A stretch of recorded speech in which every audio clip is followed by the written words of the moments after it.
Who are McMaster alumni?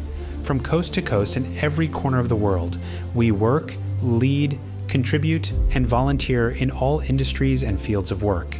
We take our community spirit with us, our creativity and technical strengths, along with our unique problem-solving skills, to make a difference for others, collaborating and innovating to take on the big questions facing the world.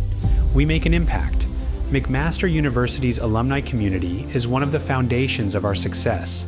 Alumni achievements, leadership, and service shape not only the university, but also the communities, industries, and causes they support around the world.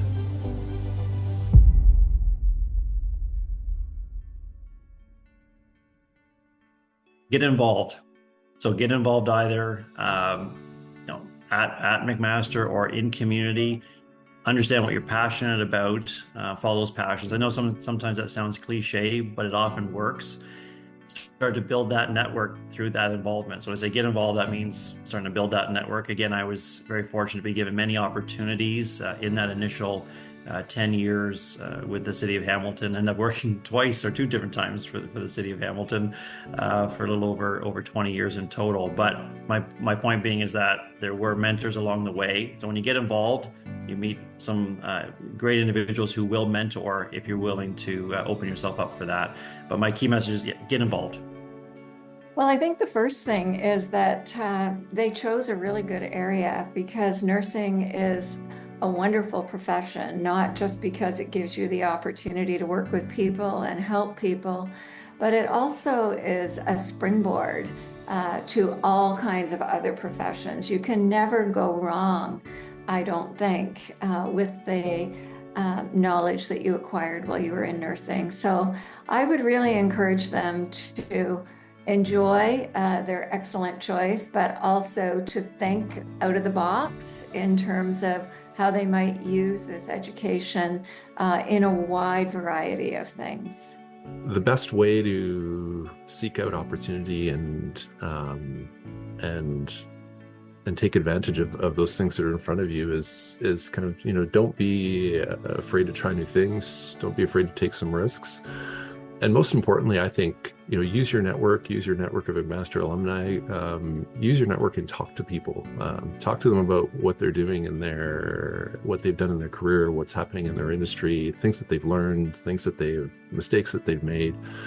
But go out and talk to people. I actually found that to be one of the most, for me personally, difficult, because I am an introvert.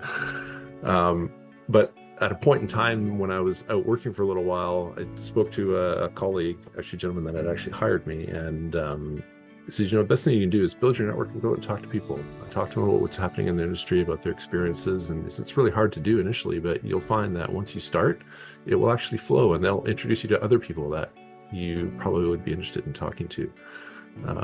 And that's actually how I entered the industry that I'm in right now, is just through that process, just getting out and talking to people. So I think it's really important. It's Nelson Mandela's quote, "Make your choices reflect your dreams, not your fears." And that's one of those truths that, the longer you live, the louder that saying is for me. Fear is loud and it's persuasive, and it shows up disguised as logic and practicality and all these other things, whispering like, play it safe, and you can't afford to fail, or what if it doesn't work? And before you know it, you're just living a life that you didn't really intend to live, a life of regret instead of chasing possibilities. And your dreams really need your attention. They ask you to take the risk and make the leap. And I think if your choices throughout aren't really aligned with your dreams, your visions that you want to manifest, then you're just managing your fears. You're not really living your life. I think the most important thing to remember is to have empathy for others, because empathy encourages us to be kind. It encourages us to be inclusive. It encourages us to be compassionate and non-judgmental. And if we have those core values and we carry them with us every single day, I think we can work towards peace in the world. if we all remember to have empathy. Look, if you've had the privilege of being about to or having crossed the convocation stage, really take the time to look at what got you there. You've already won by getting to this moment, but now it's about what you do next. And there's a difference between confidently striding across that stage, knowing that you said yes to everything you possibly could.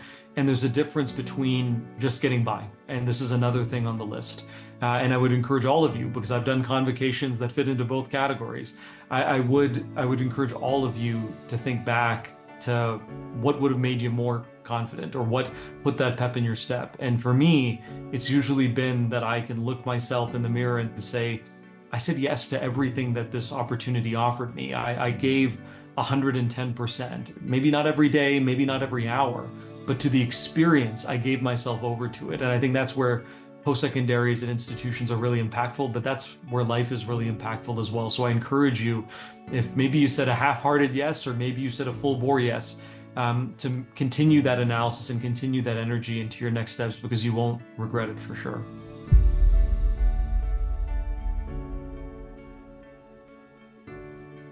Today we welcome the newest members to this vibrant alumni community that stretches across the globe. Like every class before them, they will look to build their future with ambition and optimism, and at times, some apprehension. The class of 2025 student experience was one that was touched by the global pandemic and armed students with opportunities to learn adaptability and build resilience as they adjusted to those unique set of challenges. Let's hear from some of this year's graduates as they reflect on their time at McMaster. I want to say thank you to my mom and dad. Thank you, Mama and Tata, for everything that you did for me these last 4 years. I'm so grateful for you supporting me, and I wouldn't have been able to graduate without you guys. I also want to say thank you to my friends and my partner for supporting me through everything. It's been hard and long, but you guys were there for me in really tough times, and I wouldn't have been able to make it without you guys. To my loved ones, my parents, my sister, my boyfriend, my nonni, and my other family and friends. Thank you so much for supporting me through the ups and downs of university. Your love and encouragement have inspired me to be the person that I am today, and I wouldn't have been able to do it without you. And I know that all of the skills and everything that I've learned here throughout my time at university will carry me beyond my time at McMaster, and I'm very thankful and grateful to see what comes next. So I have lots of very special and memorable memories from my time at McMaster. I've been very involved with my faculty for the Social Sciences Society, so I have some great memories there. I was actually the lead role in the musical for the first ever Social Sciences musical, so that was also really fun. My favorite memory at Mac was MacFest. Graduating out of COVID, we didn't get to have our graduation. It was incredibly awesome to see our entire Mac community come together for MacFest at the end of the semester, especially 2 years out of COVID. That memory really solidified the community that I found at Mac, and I really credit my parents for that. I'm gonna give a shout out to my mother. The mother who was there for me even when I couldn't fully be there for myself. The mother who was there for me the nights I was cramming for an anatomy midterm the next day, who would deliver chai to my room because she knew I wanted that even when I didn't tell her. She could read my mind even when I couldn't read my own. I want to give a shout out to the mother who's been there for me these past 4 years of university and who continues to be there for me throughout every single moment of my life. I love you, Mom. Thank you so much for being the person I give a shout out to today. And if there is a favorite memory that I have from these past 4 years, it's my memory in the mundane moments of these past 4 years. Because sometimes it's those mundane moments that make the most special memories. And I think that mundane moment that comes to my mind right now has been those moments right before an exam, when everyone is cramming in IWC, stressing out about their midterm, about their exam that they have. And there's so many different emotions in that room. But at the core of each and every single one of those emotions is community. It's when we all come together with from so many different programs, from so many different backgrounds, from so many different emotions, and we all come there for that one shared purpose. And that one shared purpose is to learn. It's sometimes just to pass, but it's also to just come together and just to celebrate those small wins of our lives, such as having another exam, having the opportunity to learn. And so that's definitely one of my favorite moments at McMaster. My Mac experience couldn't be possible without people like my dad, my friends, and even supervisors who I like to call Auntie Sonia. And some of my favorite memories are really simple things like sitting down at the track and having lunch with my friends. One of my favorite memories about McMaster has to be when I first stepped into the research lab. That moment changed my path and put me in the path that I'm following today to pursue my master's. I also will always cherish the lettuce eating competition that I did with my friends, in which we all just stand in front of the YHE field to eat a lettuce all together. So I'm very thankful to McMaster. I want to thank my mother and my father and my late grandmother, as each of them have been there for me throughout it all. They have gave me hope when I felt lost. They gave me hugs when I needed comfort, and they loved me unconditionally no matter what my grades were in first year. I want to specifically thank my mother for her unconditional love and for always giving me room to grow. She has always provided patience and time and never ever turned her shoulder towards me. I want to thank you, Mom, for everything that you have done. I would not be here graduating without you. It has all just been a crazy experience, and I wouldn't be able to do it without my family, as they are my rock for absolutely everything. And I know, like, at the end of the day, wherever I go from here, I know that I will always be running back to my home where I will find my mom and dad with open arms. I met such amazing lifelong friends and a wonderful partner, and they have given me the opportunity to really experience what healthy relationships should be in life. And if it wasn't for meeting these people, I don't think I would be the person I am today.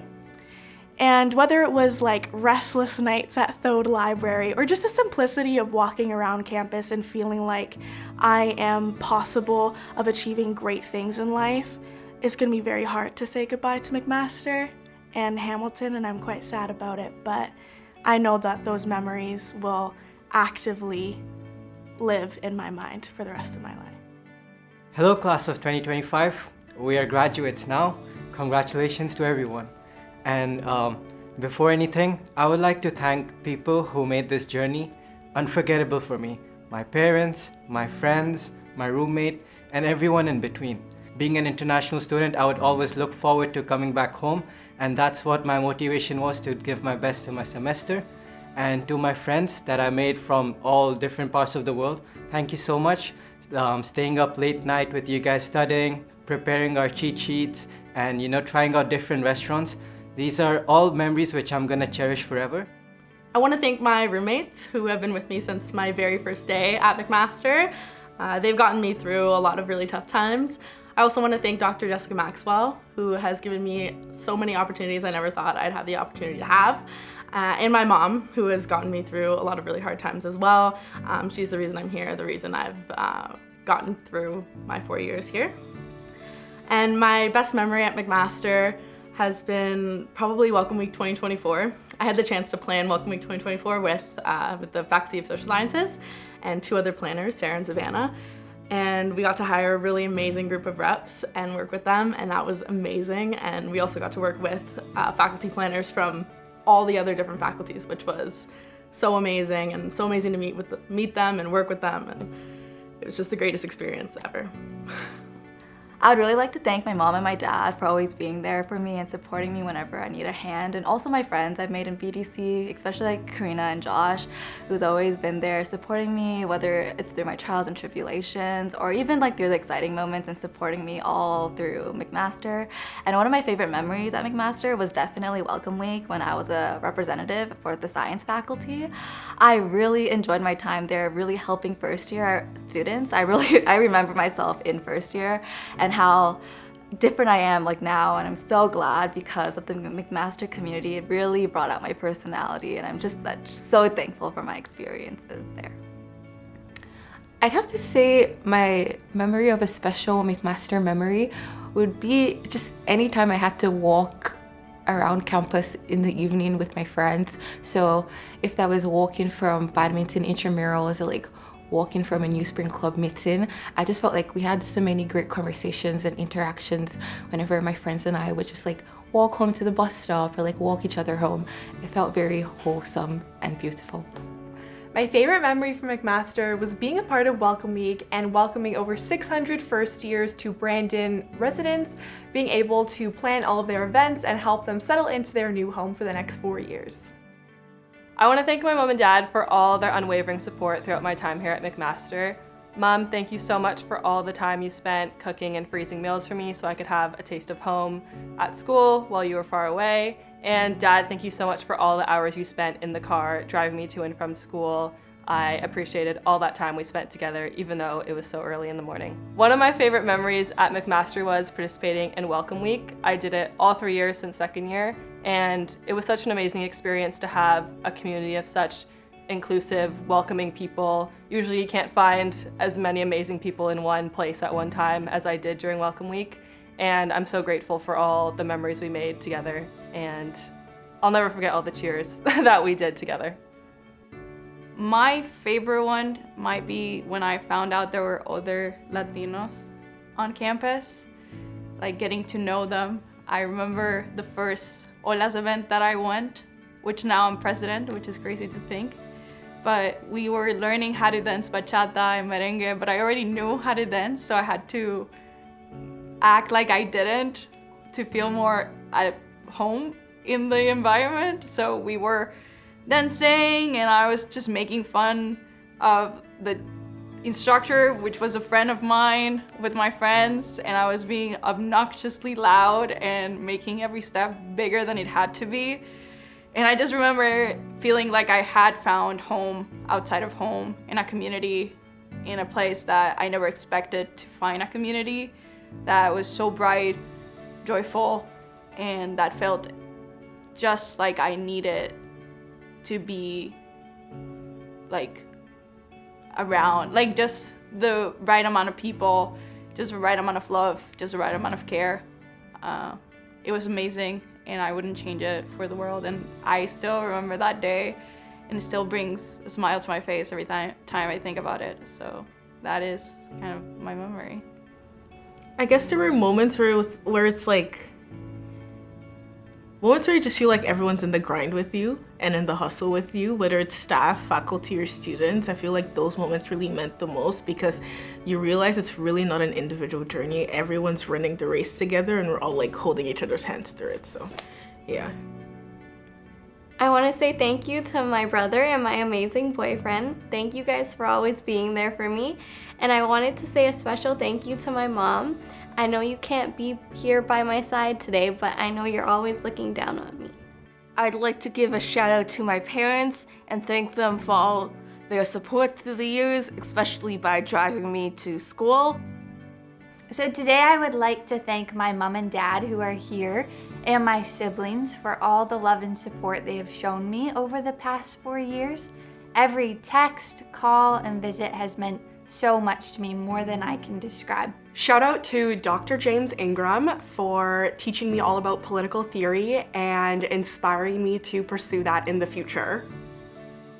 I always knew university would teach me a lot, but what I didn't expect was that my greatest lessons wouldn't be from the textbooks, but from the people that made this journey unforgettable. Mom, Dad, this degree isn't just mine, it's yours as well. Your unwavering support, your love, it didn't go unnoticed, and it shaped me to be the person that I am today, and I couldn't have done it without you. One of my special memories from university, specifically at McMaster, is Light Up the Night, and I think it was really an amazing time with all my friends that came out. We took pictures at the photo booth, we went on the Ferris wheel, we had some good food that day, and I truly think it was very wholesome to have this moment with all of you. I would like to shout out to first off Jesus for helping me get through university because it's already hard. And then I would love to shout out to my mom, my dad, my two amazing sisters, and my friends and New Spring community for always being there for me. I would love to shout out to all the friends that I made in computer engineering and management as well. Y'all are real ones, y'all are troopers, and y'all are amazing. To all the professors that have helped me through my undergrad as well, I would really love to thank you for helping me get through university.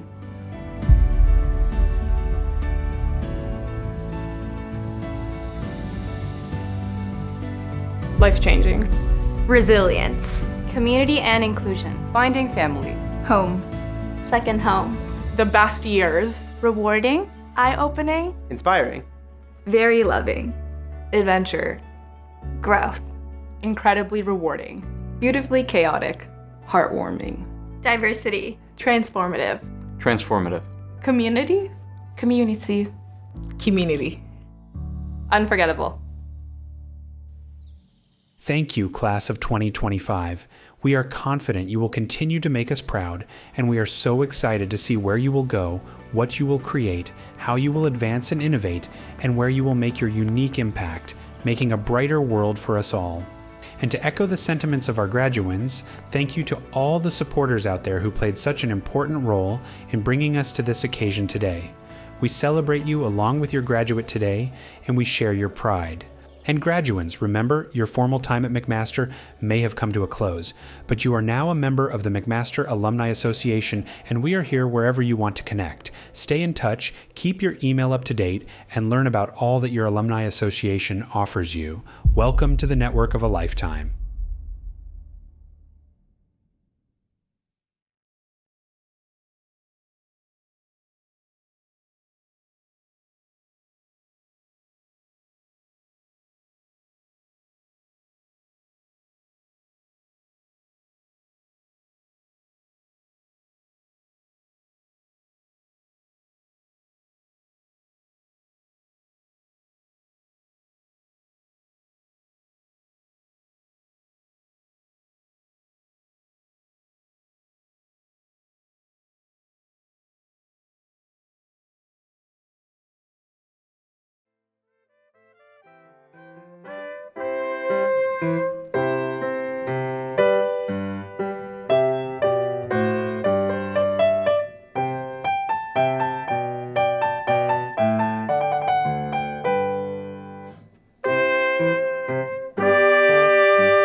Graduands and guests, please rise as you are able for the academic procession.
I declare that the 660th Convocation of McMaster University for the conferring of degrees is now in session. Please be seated.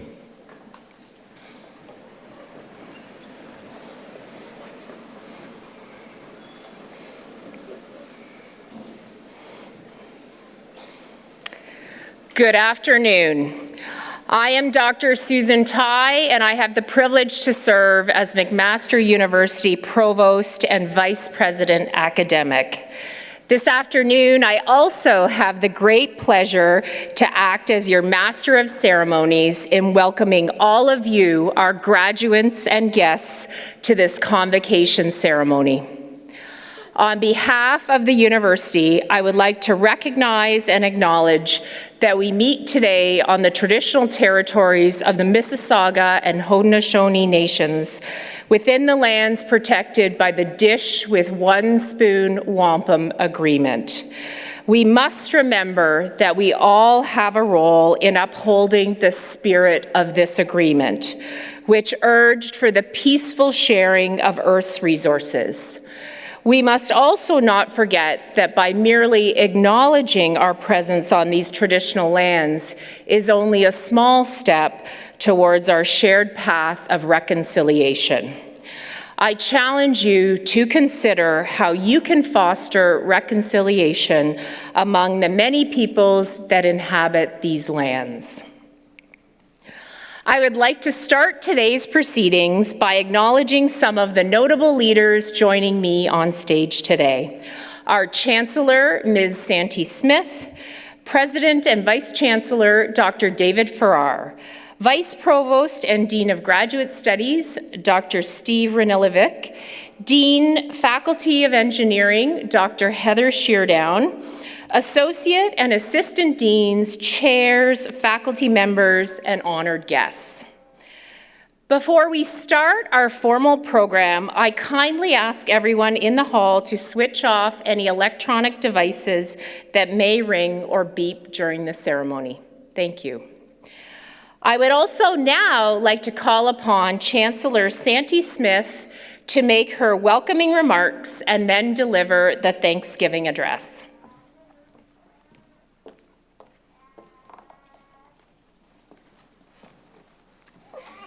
Nyawa, thank you, Provost Tai. Sego, sewaguego. Greetings, everyone. Wat buenualado. Welcome, honored guests, staff, families, friends, and colleagues, and McMaster University faculty.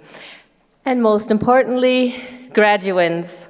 What a wonderful day it is as we come together to share and to celebrate achievements and to extend our gratitude. As we celebrate today, let us acknowledge the land on which we gather, a land with deep histories, culture, stories, and knowledge systems that continue to teach us. May this moment inspire us to walk forward with humility, curiosity, and the courage to make meaningful contributions to the world.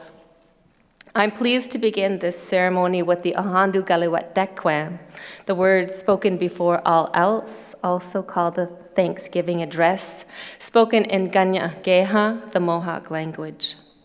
Se watahosios, ne gat ne galiwasa, ne ona, ne angalihohetste, ne ganawala donsula.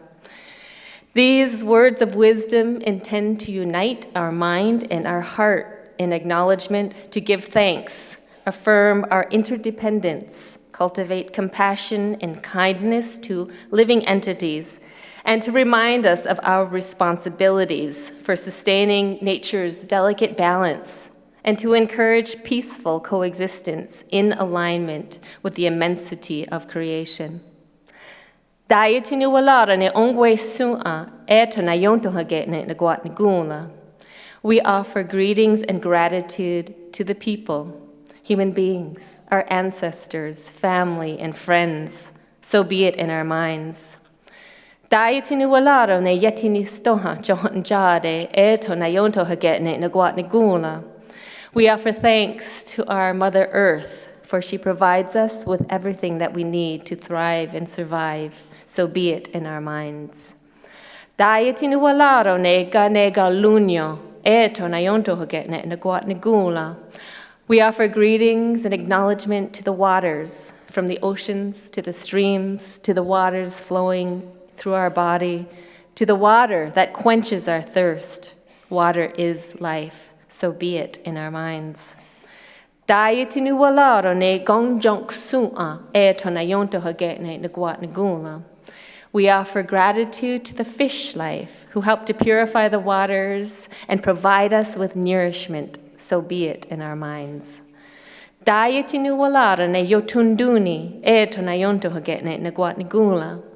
We offer greetings and gratitude to the plant life, from the grasses to the medicines which help to purify and strengthen our bodies, so be it in our minds. Dayatinu walara ne yodzit no wa su'a eto na yonto hagetne na guat nagula. We offer thanks to all of the insects who help to pollinate the plants, so be it in our minds. Dayatinu walaro ne jon hekwa eto na yonto hagetne na guat nagula. We offer greetings and gratitude to our sustenance foods for the nourishment and the medicine they provide us, so be it in our minds. Dayatinu walaro ne wahyarionta eto na yonto hagetne na guat nagula. We offer thanks to all of the fruit life who help to nourish our body so that we may know the sweetness of life, so be it in our minds. Dayatinu walaro ne gondirion eto na yonto hagetne na guat nagula. We offer greetings and gratitude to all of the animals, many who sacrifice their lives to help sustain us and who are our teachers and our guides, so be it in our minds. Dayatinu walara ne zitdon ongua eto na yonto hagetne na guat nagula. We give thanks to all of the birds whose beautiful singing help to uplift our spirits and bring peace and calm to our hearts, so be it in our minds. Dayatinu walara ne galunda ongua eto na yonto hagetne na guat nagula. We give thanks to every species of tree. We cannot live without the oxygen they provide us. Their roots and sap help provide nourishment and cleansing for our body. And we are grateful for their shelter and shade, so be it in our minds. Dayatinu walaro ne zowerla warnier eto na yonto hagetne na guat nagula. We offer greetings and gratitude to the circulating winds who travel the earth, bringing new life and breath. Through observing the winds, we recognize the cycling of seasons and messages about the environment. So be it in our minds. Daieti ni walaro ne ladiwerlas, eto na yonto hagetne nagwat nigula. We give thanks to our grandfather thunderers for purifying the air and awakening the earth and awakening us. The powerful voice of lightning and thunder bring together the replenishing and renewing rains. So be it in our minds. Datsi dawanualaro ne anjangeni galakwa eto na yonto hagetne nagwat nigula. We offer greetings and gratitude to our eldest brother, the sun, who appears consistently each morning to provide us with sunshine, protection, and energy for all living things. So be it in our minds. Daitinualaro ne asatanega wat nirele eto na yonto hagetne nagwat nigula. We give thanks to our grandmother moon for lighting up the nighttime sky and for her powerful pull on the waters, governing of cycles, women, and birth. So be it in our minds. Daitinualaro ne yodisto warlunyo eto na yonto hagetne nagwat nigula. We give greetings and gratitude to the stars, the cosmos, for providing us with direction, guidance, and dazzling our eyes when we look into the nighttime sky. So be it in our minds. Daitinualaro ne deyonkiadadon eto na yonto hagetne nagwat nigula. We give thanks to our protectors, our spiritual guardians who help to provide clarity of mind and peace to our hearts. So be it in our minds. Datsi dawanualaro ne gansat statsala goa sauyela eto na yonto hagetne nagwat nigula. We give thanks to creation, the immense creative energy that lives and moves in every entity and lives and moves in all of us. Da eto ni kawanege, da eto. That was a very shortened address, possibly the shortest one ever. And it's a humble acknowledgement as a reminder of the immensity of creation, of which we human beings are a very small part. In recognizing the breadth and the depth of addressing the entire natural world, I may have overlooked a few things. So I invite you to extend your own words and thoughts of gratitude for anything that I have missed. It is a reminder of our responsibilities as protectors of nature and active upholders of skana, and skana means peace and balance. To cultivate peace and balance within us in relationship to kin, community, the environment, and all of our non-human relatives. Addressing our interdependence is necessary to sustain our world in a good way. And we thank everything in creation, everything upon which we depend to get us to this very moment. In gratitude and celebration, we are here to acknowledge your achievements. Convocation is a time to reflect on the stories, the actions that have shaped us. Stories of perseverance, resilience, and connection. It is also an invitation to imagine stories yet to be written, the roles you may embody, and your own impact rippling out into the world. Today marks a moment of transition, a threshold where one chapter ends and another begins. Each of you have journeyed through challenges, triumphs, learning, growth to arrive here. But no journey unfolds alone. Along the way, you had many helpers, teachers who inspired, mentors who guided, friends who uplifted, and loved ones who stood beside you with unwavering support. For all of the supporters, we say, Nyawa Goa. Thank you very much.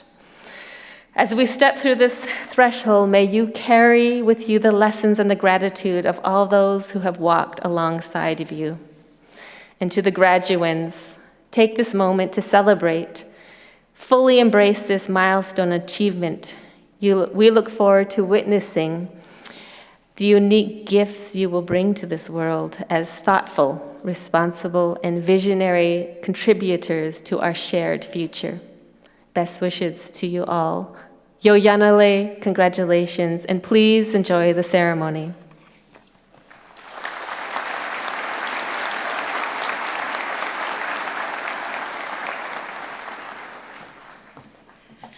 Thank you, Chancellor Smith.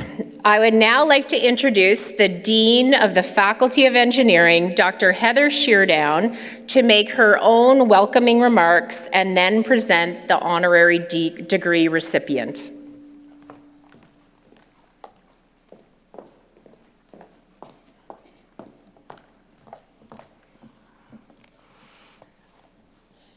Welcome, everyone, to this momentous occasion, your convocation. Today we celebrate your achievements, your perseverance, and the incredible journey that has brought you to this milestone. Let me be one of the many voices telling you how proud we are of you. Each year, I tell our incoming students that they will be the ones to go out and change the world. Today, I reaffirm that belief. You are ready to make a difference. Over the past 4 or 5 or more years, you have gained invaluable technical skills and knowledge that will serve you well as you embark on the next phase of your life, whether in industry, research, or further education.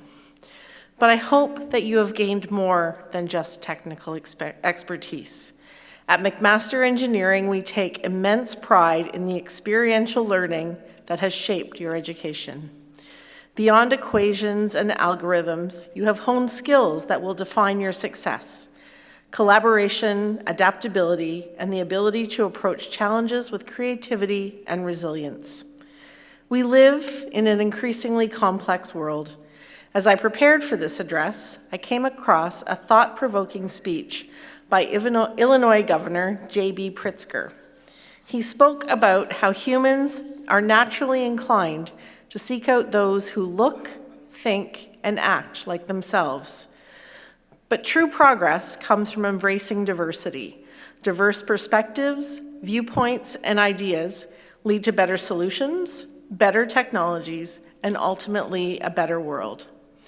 I hope that as you look around today in this auditorium, you see people who are not like you and who do not necessarily think like you, but who have enhanced your educational experience nonetheless.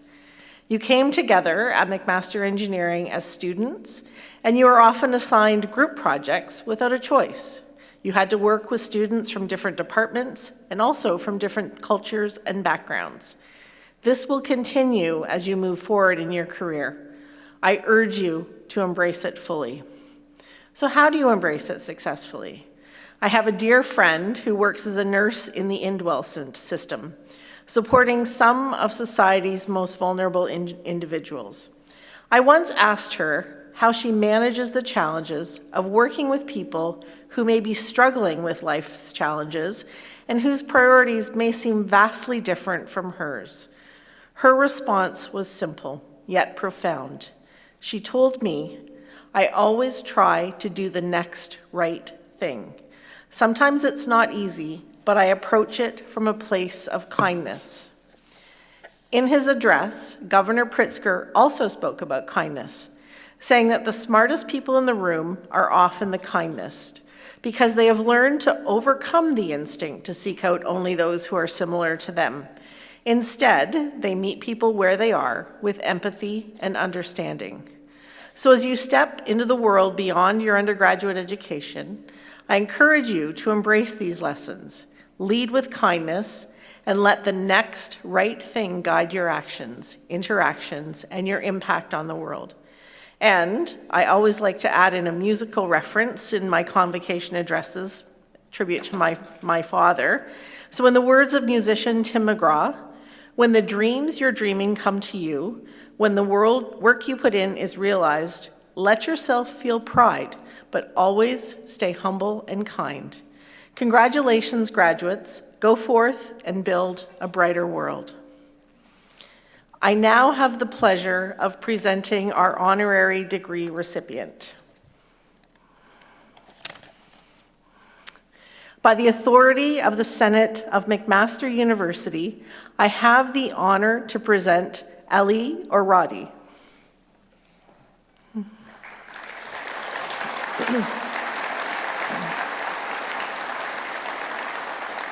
Ali Oradi is a 20-year Silicon Valley veteran, inventor, engineer, and serial entrepreneur who was an expert in computer architecture, networking, virtualization, cloud, and enterprise management. He'll tell you what all that means.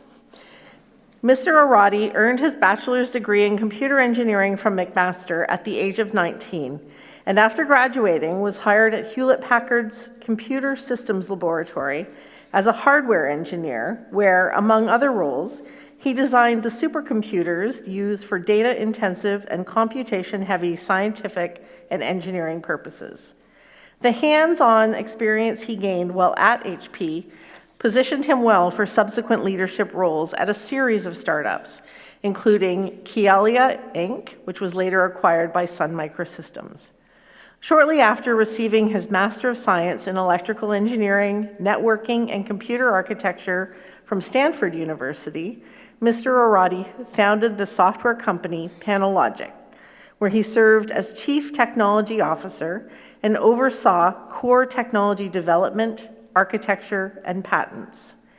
Looking for his next entrepreneurial activity, Mr. Arati realized that there was a gap in the fitness industry for people who wanted or needed or preferred to work out at home, but still wanted access to the benefits of machines typically reserved for gyms. His response was to use his knowledge of engineering and computer technology to create the Tonal system. As founder and chief executive officer, and now chief technology officer of Tonal, he developed the world's most intelligent, compact, at-home strength training system, and has established relationships with superstar athlete entrepreneurs like Serena Williams, LeBron James, and Stephen Curry. Mr. Arati, who holds several patents for technologies, including the Universal Serial Bus Assistance Engine, Thin Network Protocol, and Digital Phase Locked Loops, is a charter member of C100, a by-invitation group of Canadian technology leaders, and an active member of the McMaster Engineering alumni community.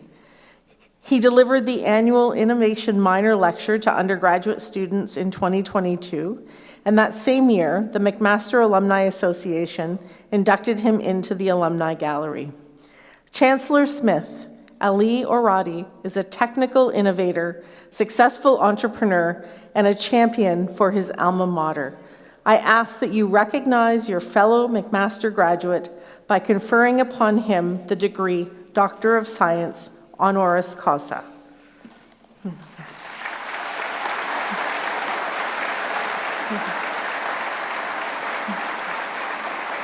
Ali Arati, by the authority of the McMaster University Senate, I have the great pleasure to confer upon you the degree Doctor of Science, honoris causa, in McMaster University with all the rights and privileges pertaining to that degree. Congratulations. You can sign.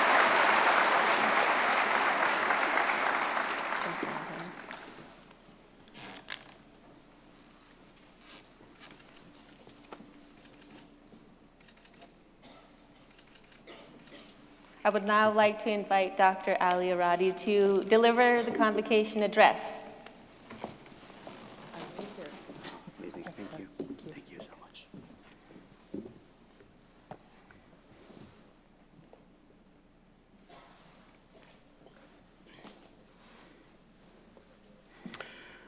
Madam Chancellor, President Farrar, provosts, deans, honored guests, graduates, family, and friends. I'd like to start by congratulating all of you. For those of you graduating, waiting patiently in the audience, this is the achievement of years of study, late nights, and hard work. And for friends and family who are here today alongside those graduates, today is the fulfillment of your hopes and the answerings of your many prayers. It's truly an honor to be here today and to be given this wonderful gift. I thank this incredible institution and those aforementioned whose support led to this very special moment for both me and my family. And I'd be remiss in my own faith not to praise and thank the Almighty, the most generous and the bestower of all blessings.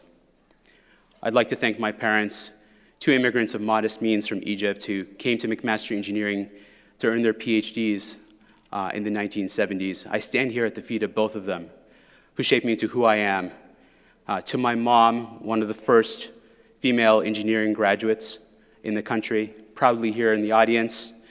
And to my father,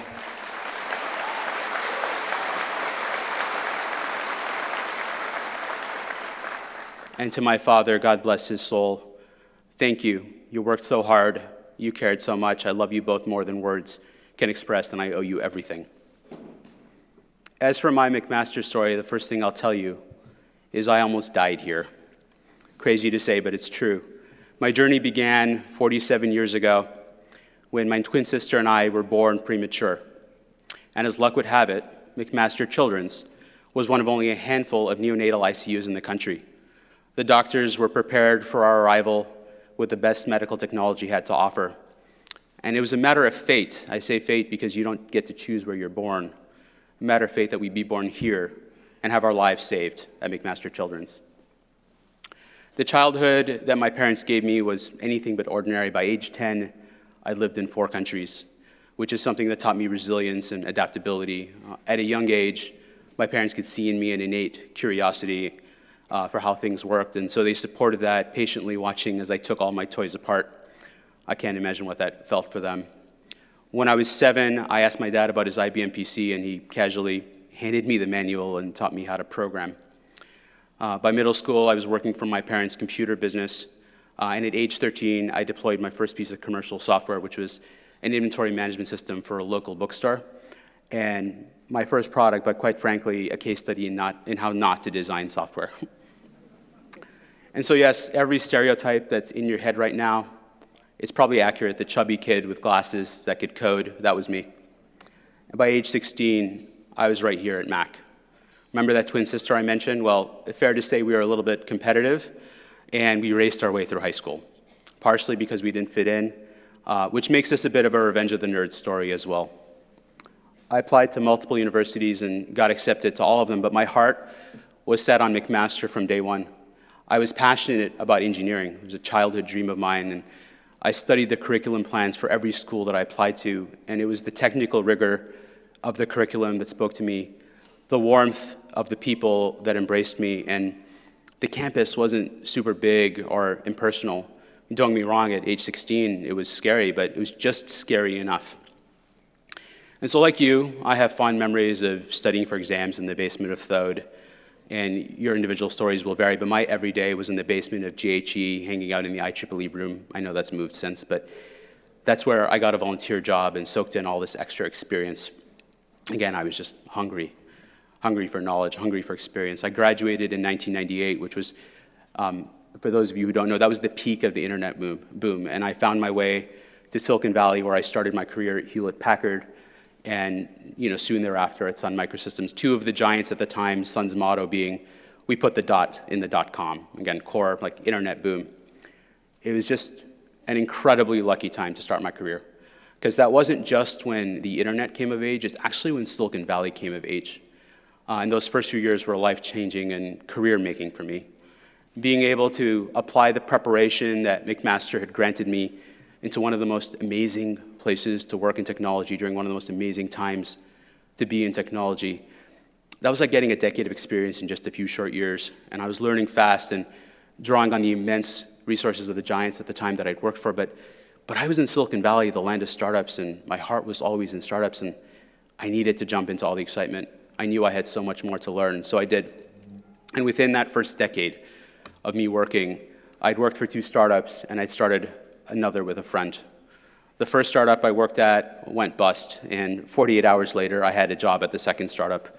Please don't underestimate the role of a great economy in this story. The second startup that I went to ended up being a real home run just from a learning perspective. I learned a tremendous amount, worked with incredible people. And the third startup, that was the one I co-founded with a friend. It was my first time as an actual founder. It was an award-winning product with patents and a launch that made the Wall Street Journal and took our phone systems down. We started that company at exactly the right moment in time. It was on the heels of the earliest moments of cloud computing. And we were betting on a trend that cloud computing would cause compute to further centralize. But fate would have it that a few months later, Apple would announce the very first iPhone. And that same year, we would share the Red Dot Best of the Best award with the iPhone. For those of you who don't know, that's the most prestigious design award you can win for a product. And we got to share it with the iPhone. Ironic, because the iPhone would nearly kill our company. Ironic because we sat in awe watching the launch announcement for the iPhone, knowing that it would change the world, knowing that it was the start of a mobile revolution, but not knowing how quickly mobile would become the new trend, displacing cloud computing, delaying the coming of age of cloud by another 5 years. We just weren't prepared for the arrival of something like that. And so it choked our business at $10 million a year of annual revenue, which sounds like a lot, but was far short of our goals. And so we managed to sell that company, just not for very much. And so it was time for me to do the next thing. So I turned to focus on my health. Remember that chubby kid? Well, that didn't get better. In fact, it got worse. By this point, I was very much overweight. I'd been diagnosed with type 2 diabetes and sleep apnea. And so I made it my goal to lose 70 pounds while I figured out what company I was going to start next. My routine involved being up at 5 a.m. in the morning, going to the gym, so I can get there and have all the equipment to myself before anyone else would. And my days were alternating between doing market research and figuring out that next startup and more health-related activities. And so on an ordinary morning at 5 a.m., I was sitting on a bench at the gym. I was frustrated by the equipment in front of me, frustrated by having to be at the gym at 5 a.m. in the morning instead of being able to just work out at home at a more reasonable morning hour. And I would conceive of an idea that was my greatest professional achievement. That moment would go on to be a decade-long project, founding and leading a company called Tonal, bringing to market the most advanced strength training equipment ever made, building an iconic billion-dollar brand, and a product backed by over 100 patents. But let's go back to that moment. Right, that moment of frustration that led to a flash of inspiration. That inspiration could have been nothing more than a fleeting thought. And so let's talk about that moment, because throughout my talk today, I've used two words, luck and fate. And so what are these words? What is luck anyways? And I believe that luck occurs where preparation meets fate. I say this because fate, that's the part of the equation we can't control. We can't count on fate to hand us great things, and we can't let fate defeat us when things don't go our way. But we are all in control of how prepared we can be.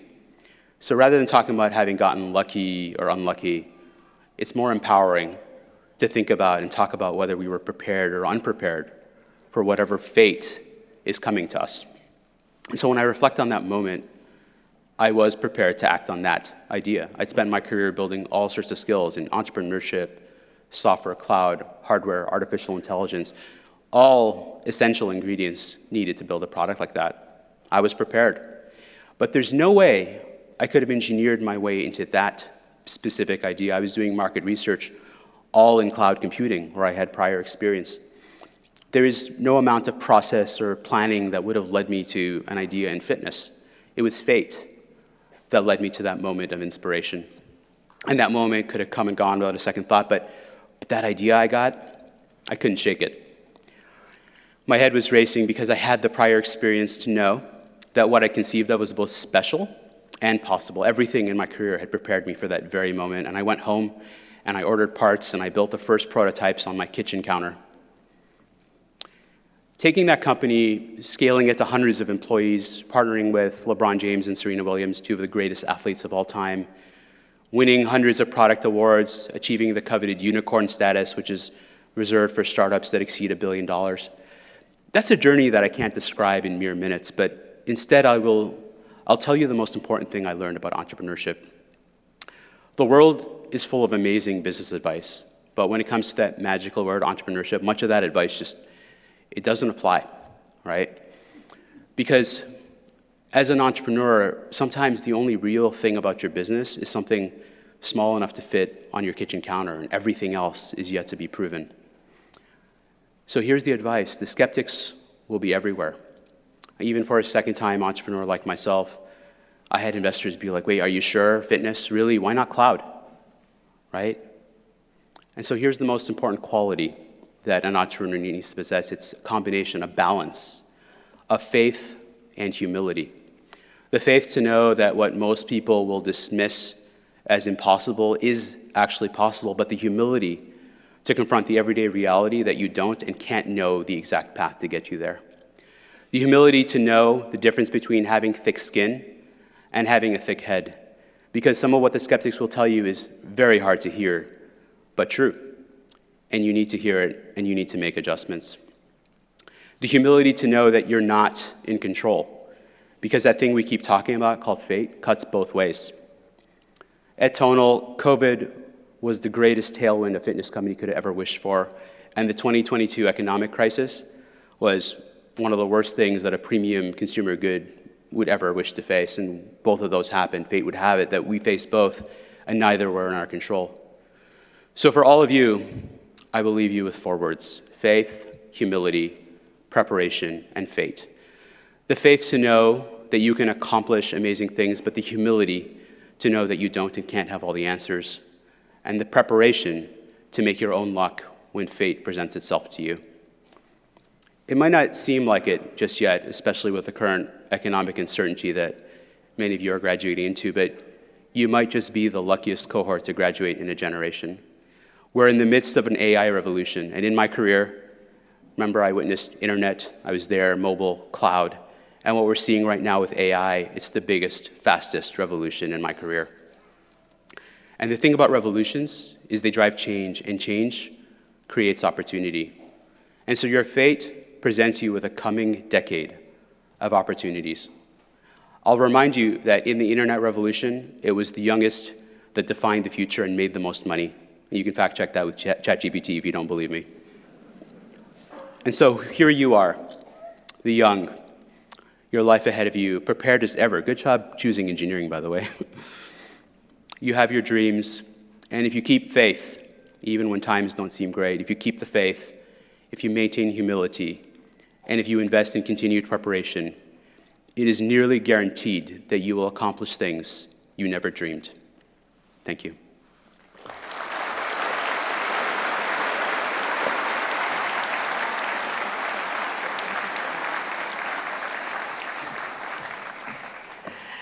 Congratulations, Dr. Orde. I would now like to invite Dr. David Farrar, President and Vice Chancellor, to the podium to present the graduates to our Chancellor for admission to their degrees.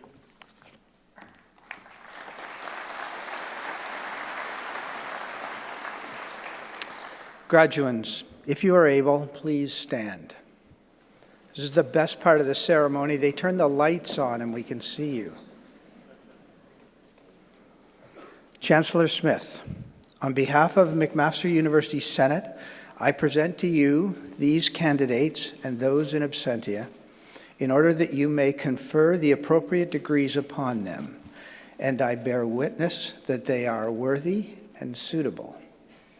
Graduands, by my authority and that of the McMaster University Senate, I have the great pleasure to admit those before me today and those in absentia to their individual degrees at McMaster University with all the rights and privileges pertaining to those degrees. My sincere congratulations to all of you.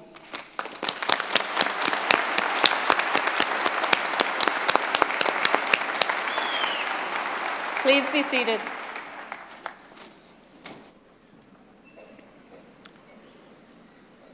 Graduates, I now ask each of you to join me on stage so the Chancellor and I may welcome you to the McMaster community of scholars. Congratulations.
Honored guests, so that each graduate's name may be heard, it would be appreciated if during the presentation of the graduates, you would hold your collective applause to the end of each degree category.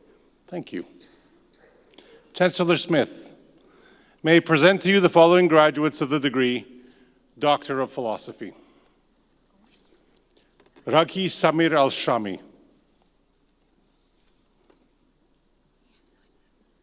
Mikhail Georgiev.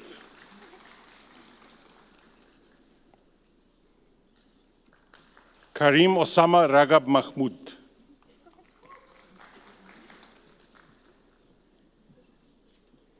Arta Mohammed Ali Khani.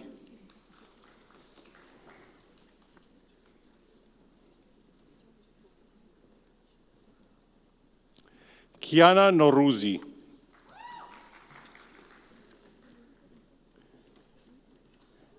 Aaron David Pitcher.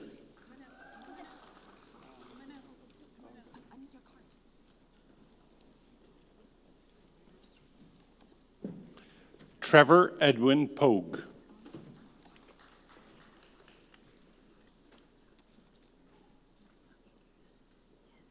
Nicholas Maurice Simard.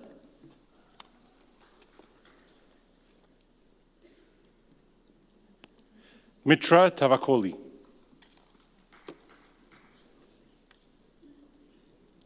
Nushin Valizadeh Shikhmirzadi. Melich Yaili.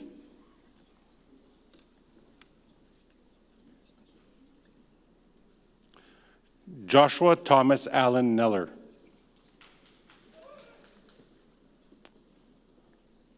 Yang Liu.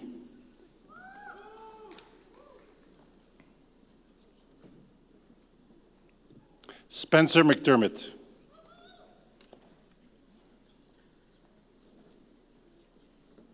Morgan Alexander Richards.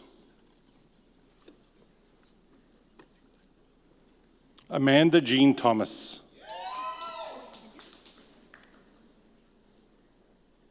Puya Torab Ahmadi.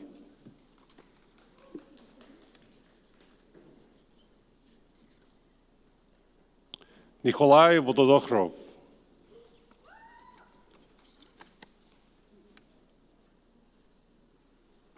Morteza Adel.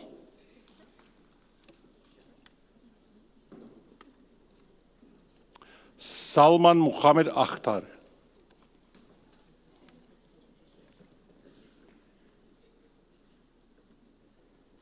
Alexander Alka Pekarovich. Patrick Chin. Alessandro Giuliano.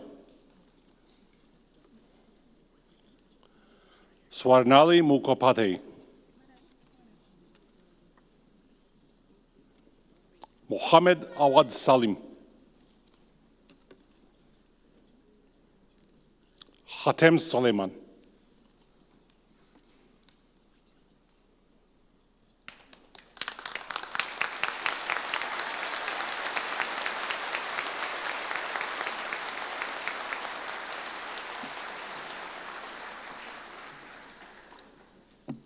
Chancellor Smith, may I present to you the following graduates of the degree Master of Science. Yangbo Chen. Tanya Javaharpur. Angge Du.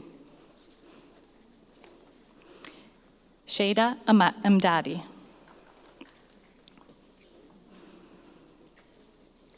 Murdad Ashragi Dahagni. Habib Ghaffari. Fatima Gassemi. Harad Gukassian. Stephanie Eveline Cole. Christopher William Shankula. Tianyu Zhu. Huanzang Zhou.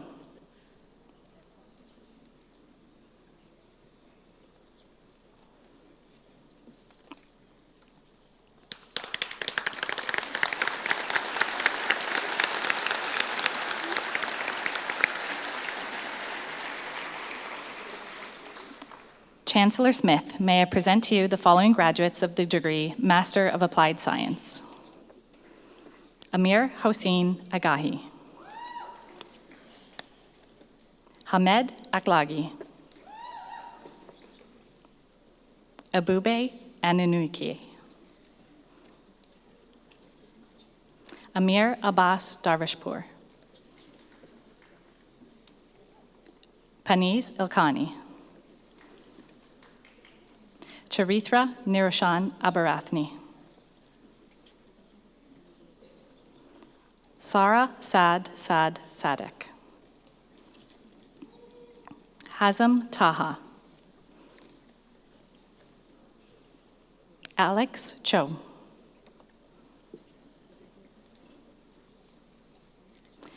Chenrangan Vasanthrajan. George Karagosian. Malav Sanjay Patel. Mercy Nana Aku Asadu Budu. Adam Christopher Gleason. Zhuoyang Gu. Reza Hosseini Najad. Maz Khalid.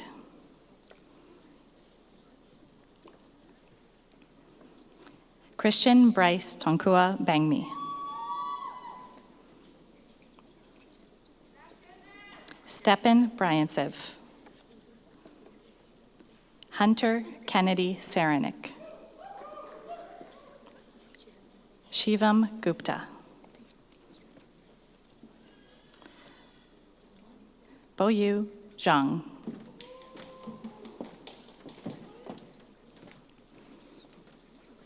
Alexandra Lachance. Saeed Ali Musavi. Fatima Nurizani.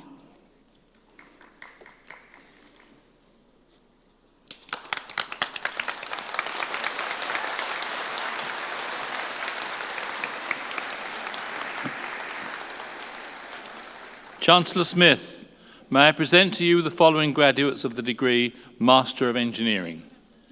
Wakar Awang. Shihong Kong. Janbin Kui. Pawan Kumar. Minyi Lei.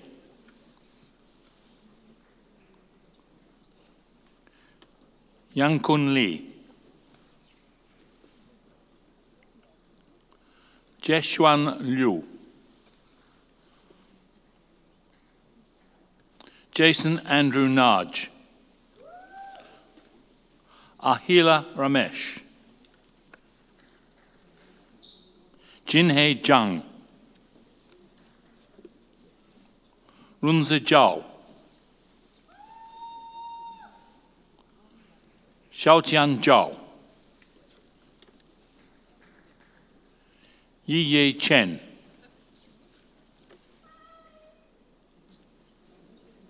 Dhruvil Kamlesh Kumar Kotecha. Ujwal Kumar. Jeng Li. Shukun Liu.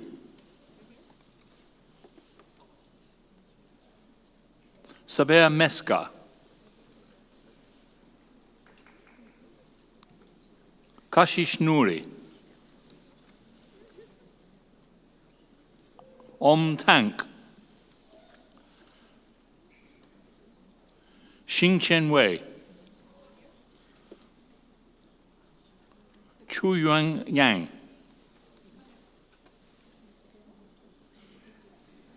Basem Yasa.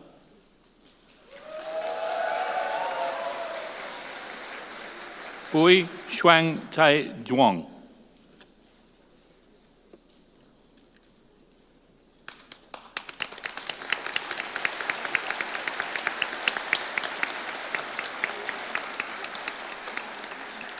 Chancellor Smith, May I present to you the following graduates of the degree Bachelor of Engineering and Management. Abdul Rahman Abui Lamrin. Anthony Sile Cruz Acosta. Mazen Afifi. Mustafa Mohammed Aga. Hashim Ali. Obada El Sayed. Laksh Anand. Abitha Arumagila Lingam. Wissam Emir Ashik. Sunil Srinivasan Balendran. Michael Nicholas Begg. Cameron Christopher Benito. Austin Bennett. Rashad Ahmed Bouyan. Joshua William Leo Blanchard. Kevin Brockman. Daniel Eduardo Bustamenta. Matthew Nicholas Cheung. Eric Luis D'Alessio. Milad Darouge. Ethan Campbell James Denur. Lucas Di Cosmo. Alan Ding. Benjamin Alexander Gary Dubois. Maya Mahmoud El-Gzaz. Alan Fang. Gabriel Tristan Fastro. Ryan Christopher Ferry. Ty James Greenwood. Brian Ho. Davin Horde. Jason Ye Fan Hu. Muqtadir Hussain. Chris Jiang. Lucas Gregory Kotuza Yanish. Nathan Christopher Lang. Jingbin Lin. Pravina Manivanan. Nicholas Anthony Marino. Ivan Mateja Markovic. Theodore Markovic. Jacob Samuel Mathis. Aidan Matthew. Jibin George Matthew. Mulik Mathur. Liam Alfred McNeely. Solomon May. Mohammed Amr Fikri. George Andre Moyes. Leon Anthony Murray.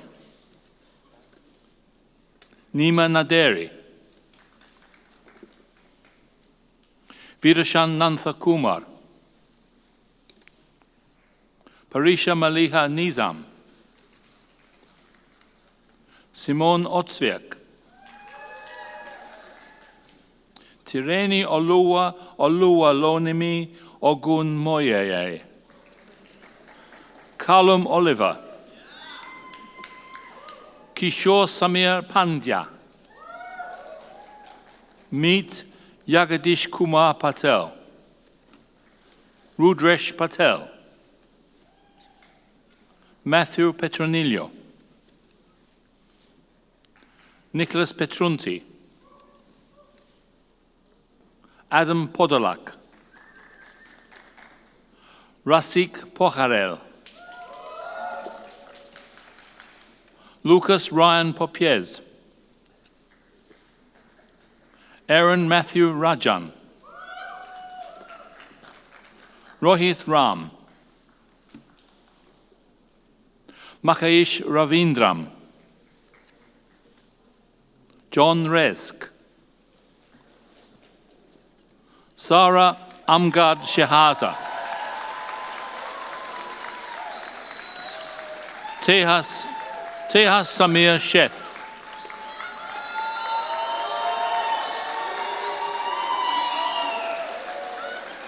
Zakria Shirzad. Madhu Shiva Pragazam. Arjun Snyder. Kishon Shri Vijay. Carson William Stolk. Evan Sturmi.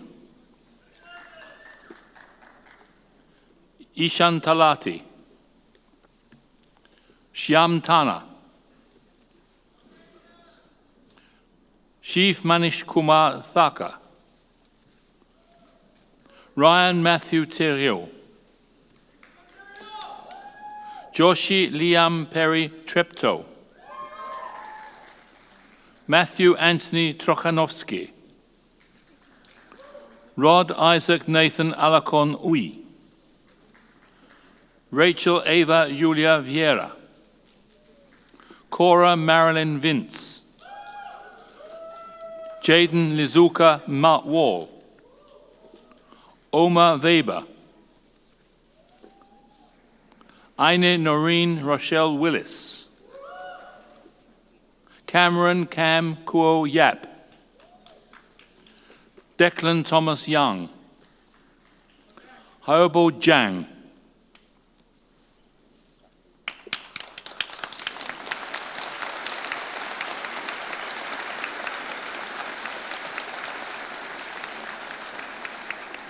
Chancellor Smith, may I present to you the following graduates of the degree Bachelor of Engineering and Society. Emma Brooke Burden. Joelle D'Amico. Glynis Victoria Davis. Amara Louisiana de Souza. Saifuldin Ayman El Shintnawi. Natalie Amanda Hilbert. Gavin McEwen Jameson. Arya Canali. Nicholas Yanesh Cook. Shayan Malik. Jason Narendran. Charlotte May Newman. Emily Catherine Nobes. Rio Carolson Calder Sykes. Angela Tollis. Anisha Vati.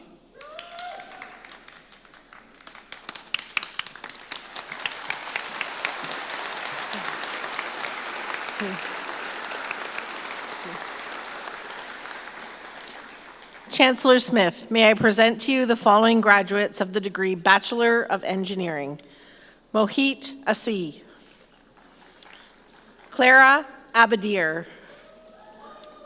Noor Mohammed Abdallah. Mohammed Abad. Ryan Charles Abraham. Asan David Chris Amori Akak. Eniluala Emmanuel Adeolua Adebayu. Ankit Agarwal. Samuel Francis Allen. Avanish Singh Aluwelu. Ziad Ahmad. Aiden Aniz Ahmad. Momin Ahmad. Sarah Ahmad. Safat Ahmad. Diamond Ahuja. Ronit Ahuja. Ayman Akras. Sarah Sami Abdulrazak. Gazul Al Afif. Emily Lise Alain. Hussam Alamour. Walid Al-Basha. Antheus Aldridge. Ahmed Al-Duwayher. Ian Zachary Algenio. Mutana Al-Habian. Ahmed Walid Al-Hayali. Mayar Al-Jayush. Sally Saad Al-Tak. Cyrus Allen Amante. Persea Runthi Amarusiaka. Ayusha Amin. Callum Reed Anderson. Jassim Aksan Unser. Leonardo Laith Ansari. Alexandru Antohi. Maged Armaneus. Arnav Aurora. Kai Jordan Arsenault. Ramanesan Arunan. Hakam Atasi. Ibrahim Atik. Mohammed Hassan Basoun. Udaybir Bajwa. Gunor Bal. Hanushan Balachandran. Vineeth Balachandran. Tyler Bamford. Daniel Bam. Ajneet Banwat. Alexander Bartella. Harman Singh Bassi. Matthew Christian Michael Beatty. Jackson Robert Croak Bell. Robert Conrad Benitezek. Evan Anthony Benko. Yash Bavsar. Muntazar Burwani. Sky Freya Yolanda Abrian Bejola. Matthew Spencer Bradbury. Karanveer Brach. Ethan Michael Brandon. Tanveer Kaur Brar. Michael Daniel Edmund Bro. Nolan Balaj Brooks. Kate Elizabeth Brophy. Marco Buha. Cole Daniel Cadera. Trevor Campbell. Zihan Xiao. Sebastian Reese Carter. Ethan Cavalin. Julian Michael Cecchini. Carlos Shincheros Ase. Peyton Chan. Sathrushika Chandra Kumar. Ricky Chow. Karnik Narendra Chowdhury. Mariam Chowdhury. Ansel Chen. Eric Chen. Jeffrey Chen. Lucas Chen. Ian Chen. Damian Chung. Aaron Chillingworth. Seth Daniel Chin. Harsh Singh Shinjir. Rikita Chinakonda. Harrison Chunsiu Chu. Ahmad Ali Chowdhury. Stephanie Chinili. Gabriel Samuel Chino. Rainley Marie Panlilio Clemente. Allison Jane Rita Cook. Darshini Kaur. Cameron Kuveda. Justin Lewis Kovach. Evan Robert Craig. Nolan Cross.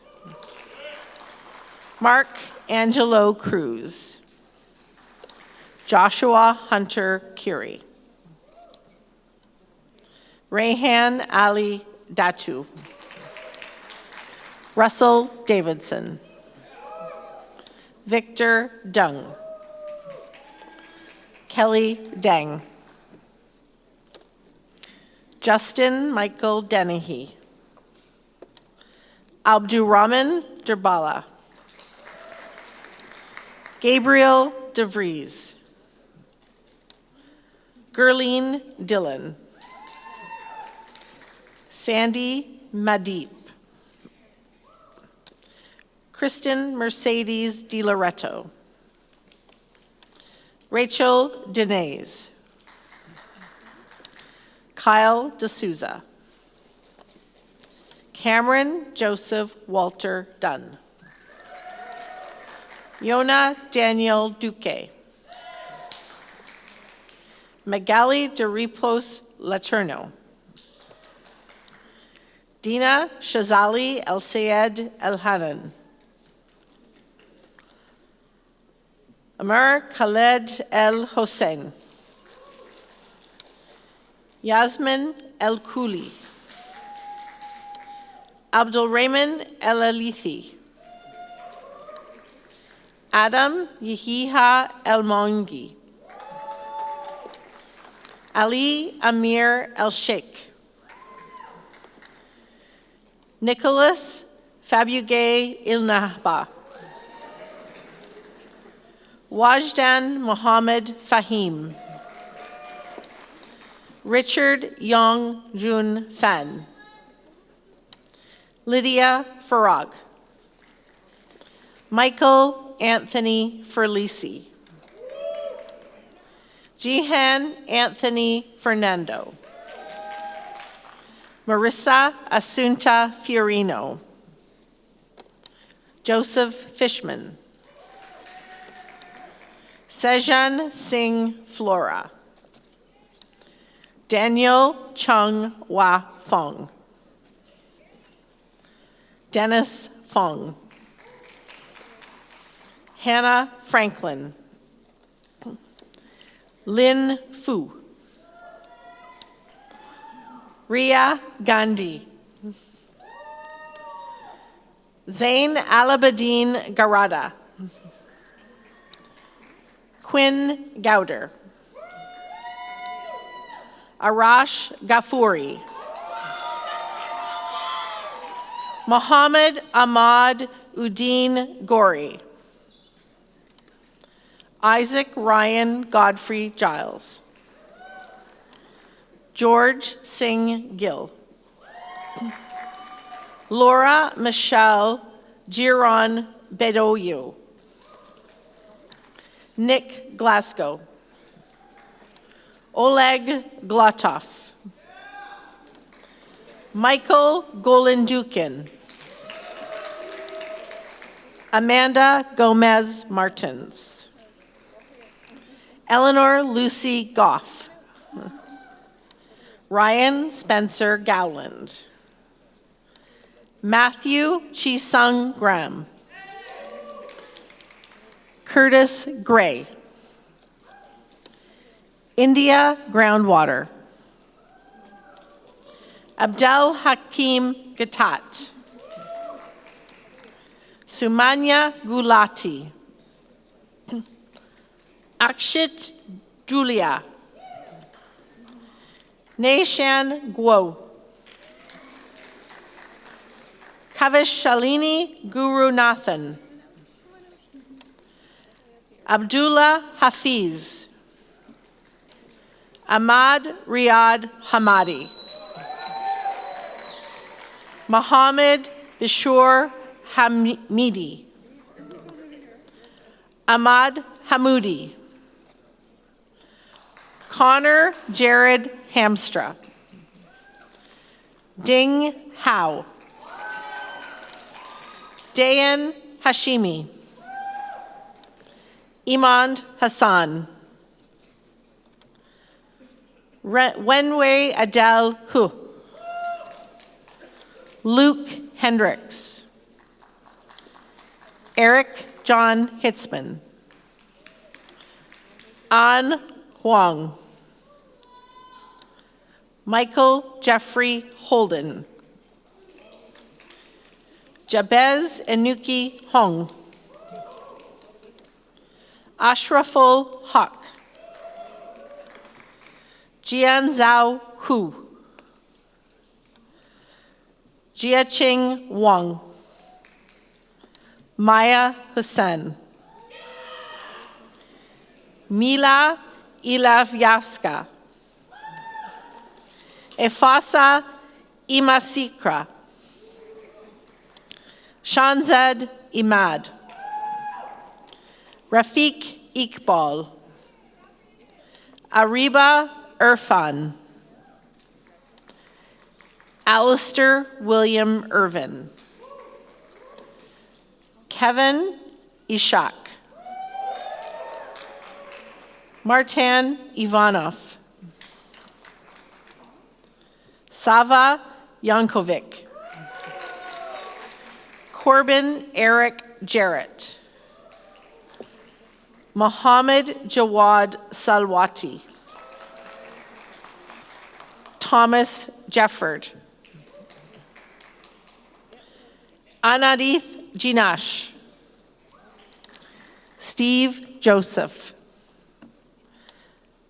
Christy Joseph Anton. Ethan Christopher Julian. Zareen Tasneem Kabir. Siddharth Kachu. Ria Summer Kolire. Pravnav Kalsi. Zain Kamran. Promish Kandal. Humraj Singh Kong. Zhaoshui Kong. Jinal Kusturiarachi. Inrit Kaur. Riley Lauren K. Joshua William Kuin. Anshul Kaswatni. Peter Calif. Huzifa Ashif Khan. Mohammed Mohsin Khan. Nibras Khan. Samir Khan. Sana Khan. Pragya Khanna. Jod Karbutli. Samuel Michael Ramses Yasa Kize. Claire Kim. Tail Kim. Jacob Kenneth Kime.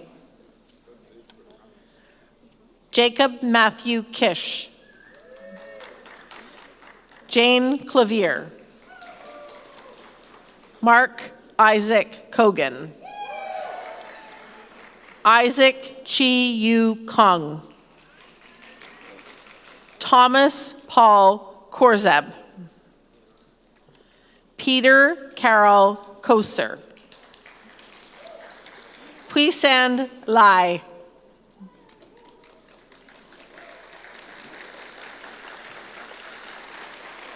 Dean Yuen Lang Se Ting. Kei Hin Lau. Naya Lavoie. Rhiannon Ter Ali. Ryan Lee. Sung Hyun Lee. Tyler Alexander Lee. Carolyn Lee. Derek Lee. Richard Lee. Aldrich John Liak. Karen Liang. Jackson Marshall Lippert. Jason Leo. Jerry Gierue Leo. Daniel Loy. Gabriel Graham Lanuzo. Jason Alexander Lowry. Fonson Liu. Mark Deep Liu. Nathan Leong. Daniel Yuan Lupash. Mazen Yasser Mamon. Fraser McFarlane. Keith McLean.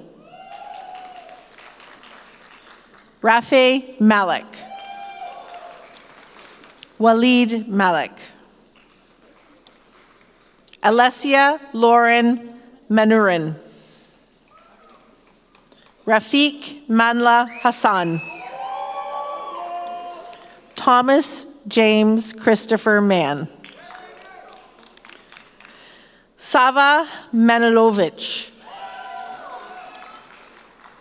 Aiden David Mariglia. Lucas Salvatore Mastroavaco. Daksh Mathur. Dylan Matsuda. Grace Abby McKenna. Kyle Jordan Ball McMaster. Julia Siobhan Hurley Meeson. Anthony Mercica. Benjamin David Miles. Kate Min. Rayanne Mokdad. Jared Montgomery. Slater Moon. Nigel Moses. Abdulrahman Mustafa. Sufyan Motala. Alexandra Kate Merva.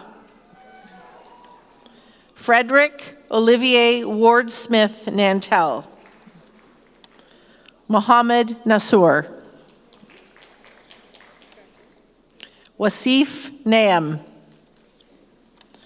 Ryan Henry Newdorf. Michael Nguyen. Stanley Vu Nguyen. Charbel Jr. Noor. Luke Nusselder.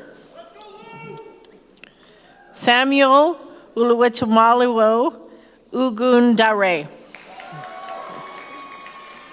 Alarunlo Lawu Dorcas Ogun Chade.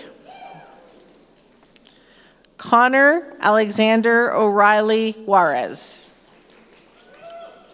Mikhail Ostrovsky. Isu Ozdal. Gregor Panlavanyan. Sumintika Pandey. Eno Panem. Yimin Pang. Samuel Lewis Parent. Sunhoong Park. Earl Ryan Cole Parker. Aryan Patel. Harshil Patel. Het Harish Patel. Kirpa Patel. Krish Patel. Risha Patel.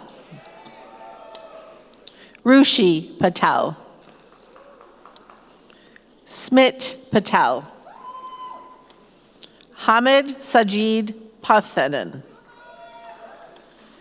Jared Paul. Emily Parika. Christian Francis Patrika. Lucas David Wayne Picard. Ali Ashik Perbay. Andrew Power. Stefan Praniauskas. Mohanish Pranjal.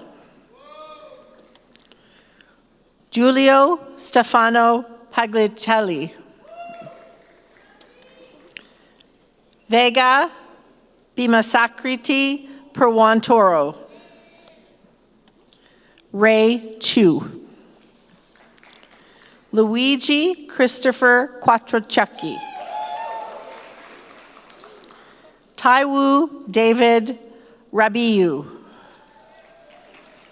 Samir Rafidi. Tamer Rafidi. Gurleen Kaur Rahi. Amreen Rahman. Assad Rahman. Shahab Rahman. Shazim Rahman. Alisher Rakimov. Elenko Ramasamy. Hannah Catherine Raymond. Mohammed Hashim Rehan. Matthew Richards. Abigail Grace Richardson. Benjamin Joel Richler. William Charles Randolph Roberts. Clover Robichaud.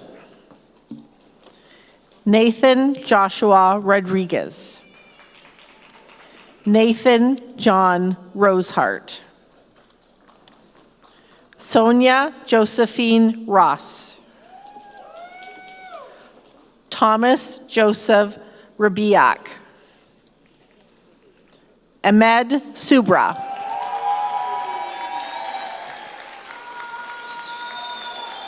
Marco Saka. Hamza Said. Julian Tim Safos. David Savalovich. Biz Saha. Hassan Salman. Samuel Salmon.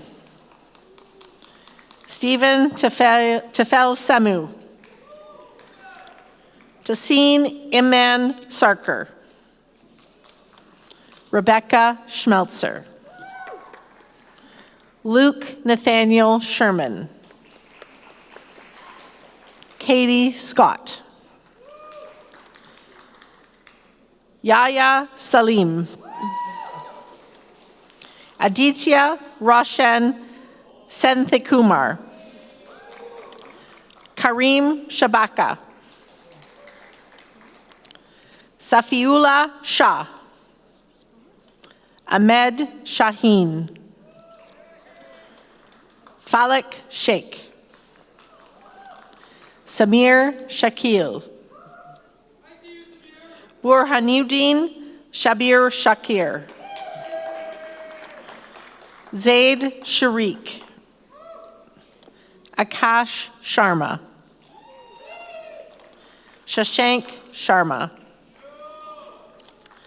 Arvind Shastri. Jocelyn Annika Shah. Magna Shihata. Holden Carey Shenfield.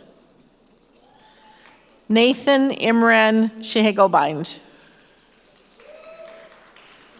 Dania Sharif. Kazim Ahmed Siddiq. Ryan Siddiqui. Mohammed Said Siddiqui. Jasprit Sidhu. Jivun Singh Sidhu. Ryan Anthony Simoes. Calvin Seong. James Robert Smithson. Cassidy Vaughn Smith. Cooper Wyatt Smith. Emma Smith. Emil Soleimani. Basil Sorial. Sabrina Vieira Sousa. Dennis Sprutoff. Kyle Dean Stamp. Valerie Maria Stevens. Benjamin Christopher Stone. Devin Stuckel. Chia Su. Lawrence Albert Suter. Luxman Sumamnan. Jasmine Sun Hu. Sean Suthar. Urtaza Syed. Fatma Syed Fouaz. Tarnveer Takar. Mir Abdul Rafa Talpur. Brandon Lee Tam. Jason Tan. Patrick J. Tan. Tim Tang. Yanhua Tang. Ethan Taranzada. Melena Thibault. Anna Louise Thomas. Abel Tiruni. Armin Torabi Marahashi. Anthony Angelo Turco. Finn Eckert Turner. Utona Uducci. Emily Page Young. Ayan Shahid Usmani. Tivan Uthaya Haran. Zohaib Vera. Victor Valyanovsky. Alexander Charles Verity. Lazar Vachich. Deborah Oralvaganu Odekwe. Stephanie Kim Vo. Leah Edwin Joseph Walker. Savina Walker. Angela Wang. Patrick Yushuan Wang. Zhe Wang. Zishu Wang. Liam Watson. John William Webster. Jane Howe Wei. Mitchell Weingust. Luke Brian West. Emma Eileen Wigglesworth. Robert Harold Wilfred. Luke McAllister Wilson. Travis David Wing. Ariel Wall. Grace Warfolk. Harry Wenhan Wu. Ryan Shu. Jimmy Jun Ya Yan. Tao Yan. Yu Ching Yao. Jaden Metro Yaroshuk. George Yazji. Andrew Yi. Jennifer Yi. Ryan Yi.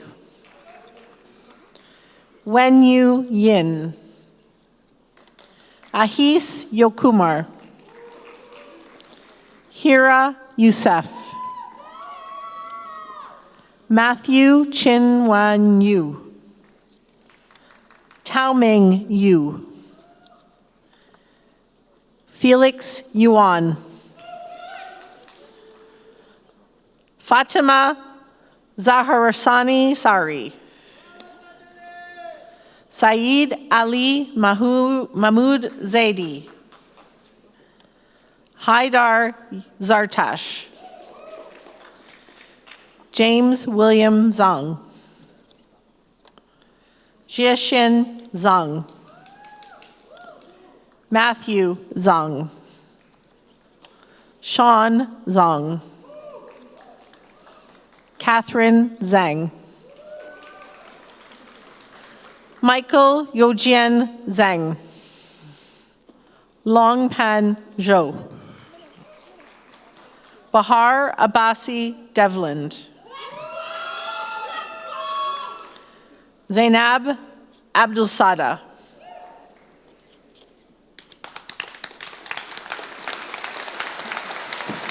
I did all the actual bench.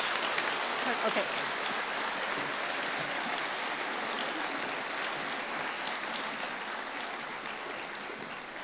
Chancellor Smith, may I present to you the following graduates of the degree Honors Bachelor of Applied Science. Javier Fabian Afonso. Mariam Arif. Jivan Alak. Dragos Stefan Basiu David. Milad Mikoto Bahrami. Milan Belanger. Brandon David Bosmith. Youssef Bumar. Ahmed Busabat. Kyle Carnwright. Brandon Dylan Kurashko. Jackson Albert Cassidy.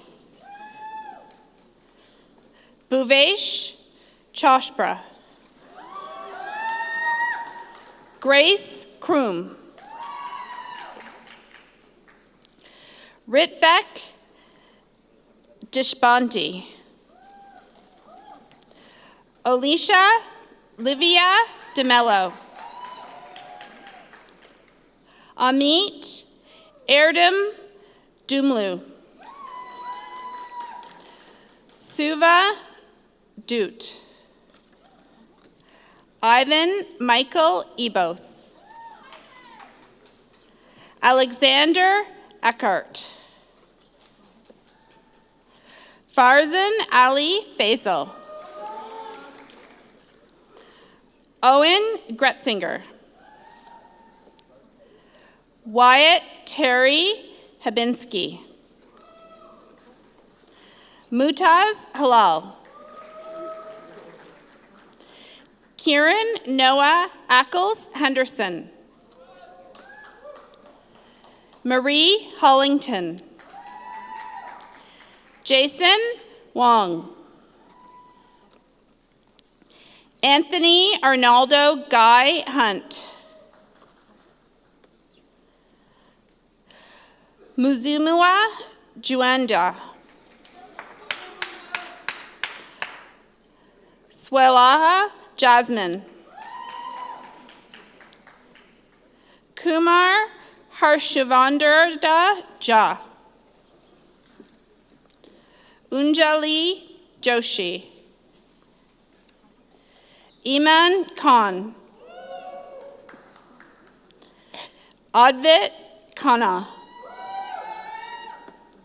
Saheb Singh Kokar. Asti Khurana. Sutya Nikhil Kudala. Braden Andrew Kwan.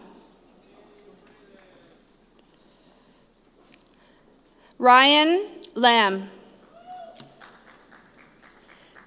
Ben Yungugun Lee. Jerry Lee.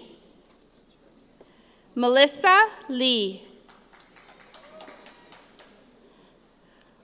Karina Lin.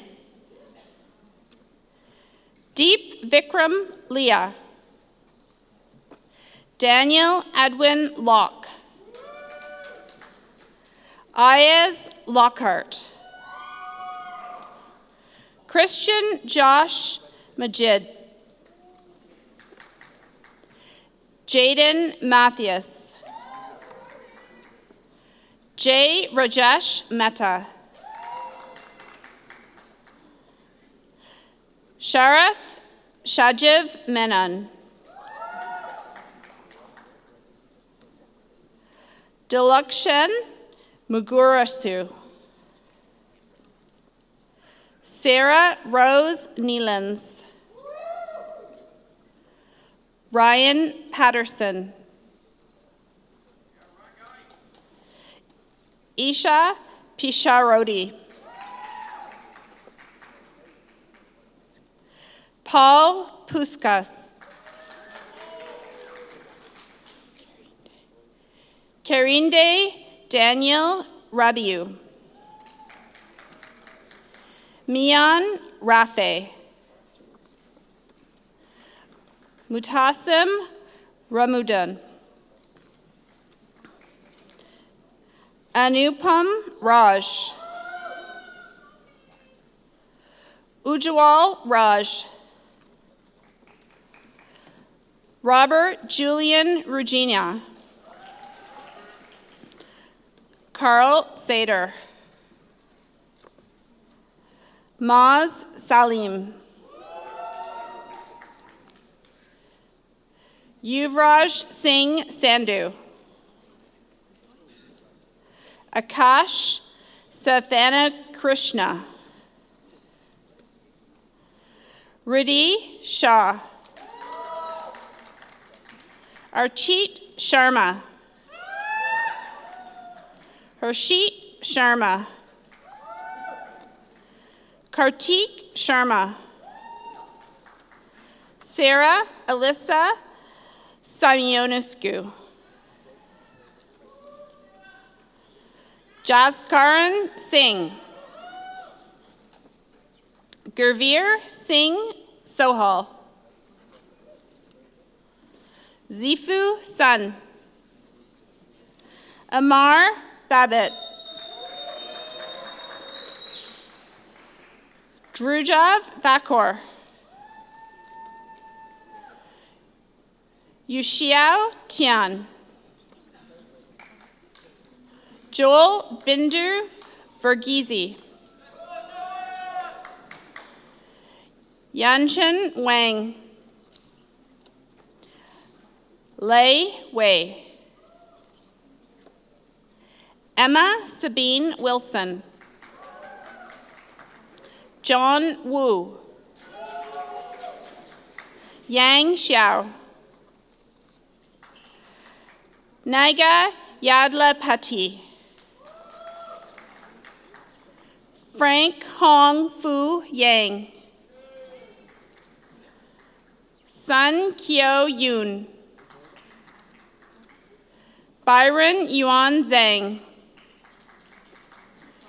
Raymond Zhao, Anderson Zhu,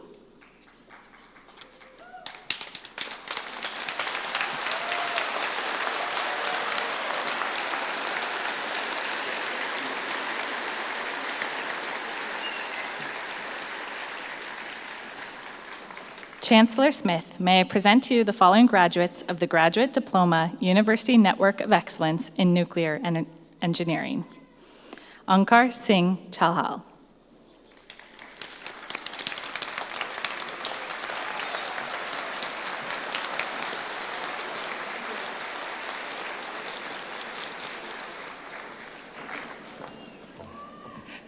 Let's give one more round of applause for our graduates. Woo!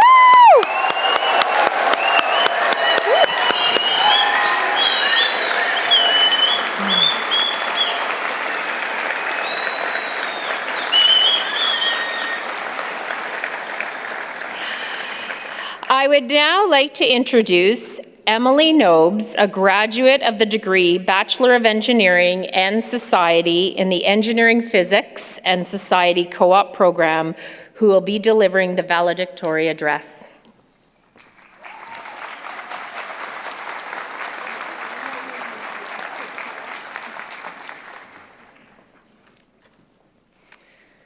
Good afternoon, graduates, Chancellor Smith, Dr. Farrar, Dr. Hurley, Dr. Hanilovich, Dr. Sheardown, deans, professors, families and friends, and anyone else who may be listening.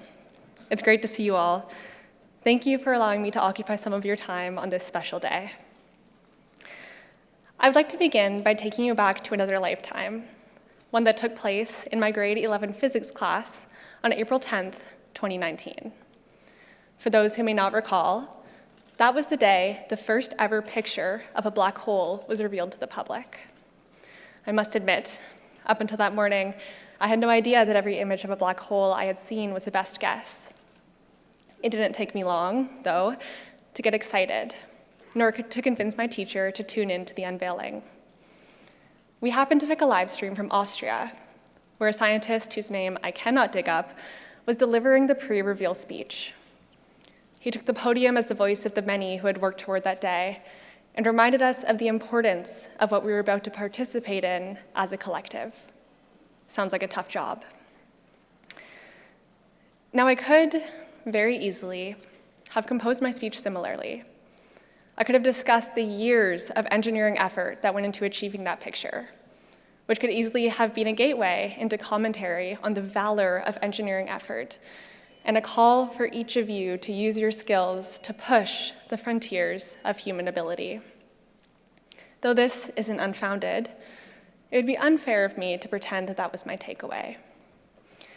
Moments before the blurry donut of fire that represented an immense leap in cosmology and a slight disappointment amongst my 16-year-old peers flashed across the screen, the MC addressed his audience, composed of a global network of curious human eyes, and reminded us that today marks the beginning of the day after. I've been sitting with this phrase since then, and I encourage you to start doing the same now, because it took me a very long time to understand what he meant. I believe that this was so impactful because it disrupts our typical approach to nexuses of success. Rather than declaring today as day one of a new, slightly more enlightened reality, he roped us into the day after a long journey. In doing this, we are reminded that success does not emerge from a vacuum. To participate in an unveiling, in a celebration, in a graduation, is to have taken one more step in a pre-existing journey. And I believe it should be celebrated as such. We are all here today in the proverbial day after one of the most difficult experiences of our lives. Today marks the beginning of the day after years of persistence, determination, and achievement. These years in themselves were a series of days after. Because you survived the day after your admission decision, the day after your first 1D03 cold call, the day after your stream verdict, and the day after your final exam, you're now here in a day of ultimate success. In the same way you took these days after and stepped forward into what was next, I encourage you to not stop here. Continue to engage with your communities, to support your peers and accept the same from them, to explore your passions, to fight for your values, to be curious, to bet on yourself, to risk, to fail, to achieve nonetheless. But go forward in that work with remembrance that you are the person you are because you worked for it every single day. That does not become void just because we are here marking a conclusion. Don't get stuck in this moment, but don't forget the immensity of your efforts as you step forward into what is next. Today we are parting ways. Even though many of us did not have the chance to work together directly in our time here, and perhaps only cross paths in a Microsoft Teams chat, we have all been a part of, in one way or another, each other's many days after. I'm sure I'm not alone in looking around the room and feeling extreme pride to be a small part of the genesis of so many success stories to come. So go forward, MacEng, into an infinite future propelled by the foundations that you have built in the short few years that we spent together. Good luck, have fun, and I'll see you around.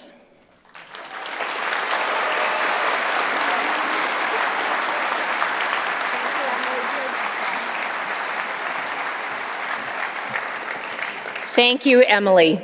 May I call upon the Dean of the Faculty of Engineering, Dr. Heather Sheardown, who will present the President's Award for Outstanding Contributions to Teaching and Learning and the Governor General's Academic Silver Medal.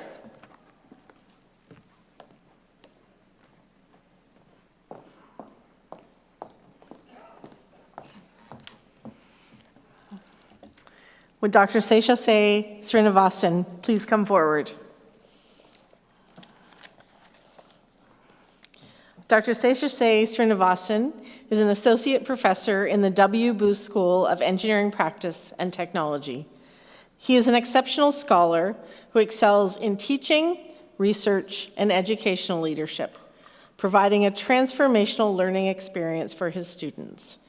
In the classroom, he sees himself as a facilitator, providing an active learning environment that enables students to become capable, human-centric leaders to advance society. Dr. Srinivasan is himself a lifelong learner, honing his approaches to teaching through frequent feedback loops with students and peers. As students explain, Dr. Srinivasan's passion for teaching and mentorship, coupled with his unparalleled commitment to fostering a stimulating and supportive learning environment, have had a lasting impact on their academic and professional journeys. Dr. Srinivasan's commitment to student engagement, educational leadership, and reflection makes him an outstanding educator. It is my pleasure to present the President's Award for Outstanding Contributions to Teaching and Learning to Seshasay Srinivasan. Congratulations, Sesha.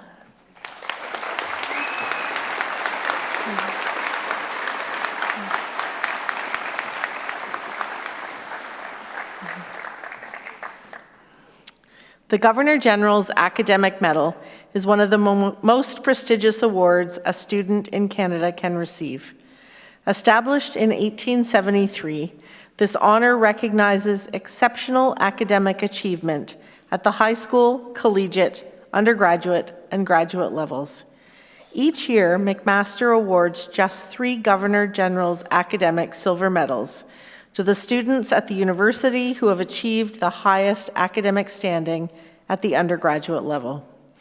Earning this accolade not only places this year's recipients among the top students to graduate from McMaster, it places them among the top students in all of Canada.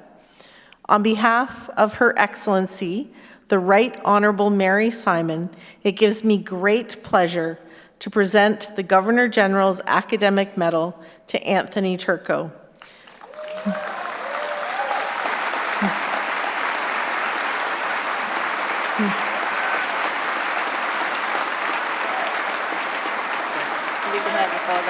Chancellor Smith, I ask that you and all those present join me to express recognition of his achievement.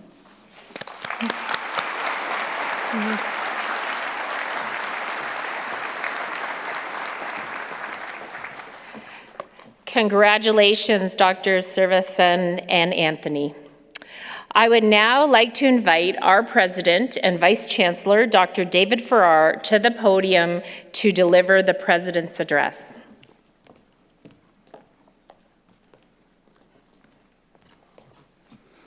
Chancellor Smith, distinguished guests, award winners, faculty, members of the McMaster community, members of the McMaster graduating class of 2025, family and friends. One of the real privileges of my role as president is to speak to the graduates on the occasion of your convocation, to offer congratulations on behalf of the university, and to tell you how proud we are of you. We've heard some inspiring remarks today, from the beautiful Thanksgiving address, from our chancellor that opened the ceremony, to thoughtful and motivating speeches from our honorary degree recipient and our valedictorian. Let me add a few final thoughts before we bring this ceremony to a close. At the end of June, I will conclude my time as president of McMaster, and the university will welcome its next president, Dr. Susan Tai. So the spring convocations are the last time that I will speak to graduates as president, and this is my valedictory too.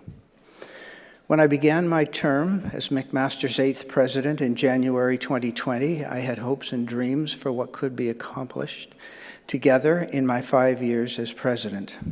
But within the first few weeks of January, we began to hear reports of a new illness causing pneumonia-like symptoms in China. By February, we were seeing the devastating impacts on hospitals in small towns across Italy. And by the beginning of March, it was clear that the COVID virus was circulating in North America. We closed the university campus to in-person teaching and learning on March the 13th. Wherever you were in March 2020, you have your own story to tell of what happens next. If you were a healthcare worker or another kind of essential worker, if you weren't a healthcare worker or another kind of essential worker, you probably went home. You probably did your best to follow the guidance of our public health leaders. Stay in your bubble. If you go out, stay a hockey stick away from others. Wear a mask. Don't touch your face. Wash your hands. You probably remember the initial overwhelming support for exhausted healthcare workers and essential workers in those first days of the pandemic. Thank you. Healthcare workers, said the signs on the windows and the billboards. We're all in this together, said our political leaders. The days became weeks, the weeks became months, and the virus did not go away when the warmer summer weather appeared as we'd hoped. This sense of in this together began to fade. Even more alarming was the rapid decline in the trust for institutions. Public health guidance changed as scientists discovered new information about the virus, and that deepened skepticism amongst some parts of our community, turning social media influencers into seemingly equal authorities on virology and vaccine effectiveness. Here in Canada, we saw that fading trust lead to hostilities towards the public health community and eventually curdle in the Freedom Convoy in Ottawa. Suddenly, we weren't in this together. Where there was once agreement that health was a collective endeavor, we saw a retreat into the rhetoric of personal responsibility and personal choice. Looking back over the last 5 years, I ask myself, did 2020 change us forever? The pandemic exposed how quickly our medical and social systems can be overwhelmed, despite years of warning from researchers and experts. We saw in real time a long-predicted crisis unfold faster than our institutions could adapt, and this makes foreseeable crises like antibiotic resistance, climate change, and misinformation feel more tangible and more urgent. I want to suggest that 2020 acted as a catalyst. It accelerated some existing trends such as remote work and online learning. At the same time, it revealed structural weaknesses such as disparities in healthcare and internet access. In the aftermath of the pandemic, there is growing recognition that we are no longer facing discrete challenges, but interconnected crises that can amplify each other. Climate change can drive pandemics. Social inequality can undermine crisis response. Technological disruption can amplify social division. The borders mean nothing to a virus, whether it's biological or a conspiracy theory. For me, 2020 changed many things. The pandemic showed how quickly global systems can be overwhelmed and how interconnected our vulnerabilities are. The pandemic also made it very clear that we need to be together in person, whether in the learning environment, the working world, or in our cultural pursuits. There's something in being together that screens cannot convey. How you shift when you're thinking, the way your hands speak before you actually sound the words. There's ancient wisdom in gathering, the simple act of occupying the same space where visible threads weave us into the same moment. We now find ourselves in a precarious time with several global crises converging. The rise of authoritarianism in major powers adds another layer of complexity to addressing global challenges. In the face of these threats, I've found reason for optimism in the conversations I've had with hundreds of students here at McMaster over the last 5 years. You did not put your dreams on hold during the pandemic, but found inspiring and innovative ways to pursue your goals. You are already working on countless ways to solve pieces of the enormous challenges.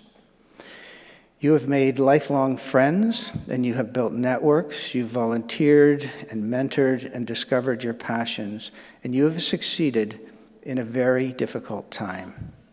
Did 2020 change everything?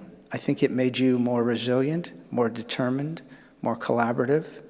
You're not burdened by traditional assumptions of what may be possible or realistic. You're clear-eyed about the urgency of our tasks, and you're ready to lead. My first 5 years as president have been different than I imagined, but perhaps your time at McMaster has been the same way as well. But we came through it together.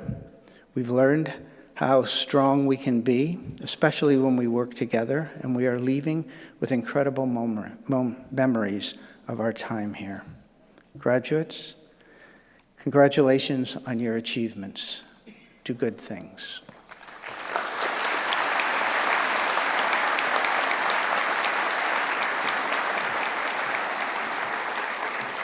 Thank you, Dr. Farrar.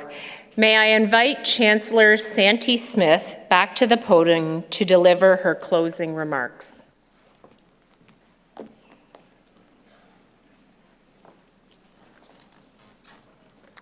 Yo Yanale, congratulations to the class of 2025.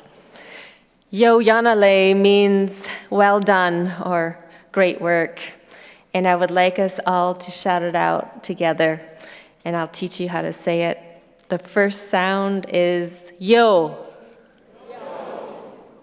Yan. Erle. And together, yo yanale. Okay, now on the count of 3, we're going to yell it out and fill this whole room with the sound. 1, 2, 3. Yo yanale. That's pretty good. Let's try it again. 1, 2, 3. Yo yanale. Good job. As McMaster alumna myself, I'm looking forward to see where you all go from here.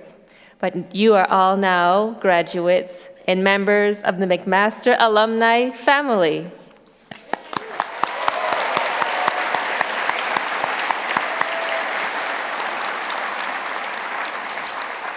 Emily, Anthony, Dr. Arati, Dr. Srinivasan, congratulations on your accomplishments and for sharing your words and your journey to inspire us. President Farrar, Thank you for sharing your words and remembering all the challenges that we shared together from online convocation. It was very sad not to see all your beautiful faces walking across. So happy to be here with you today. Graduates, take all of these wise words with you as you go. My very best wishes to all of you as you take your next steps in your journey. Yo yanale, good work.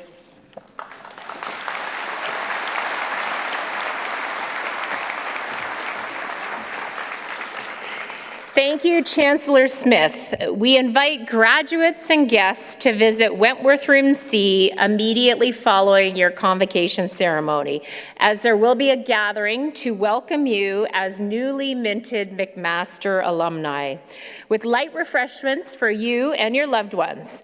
This event will offer a relaxed atmosphere for you to mingle, share memories, and bask in the joy of your accomplishments while enjoying some coffee and sweet treats.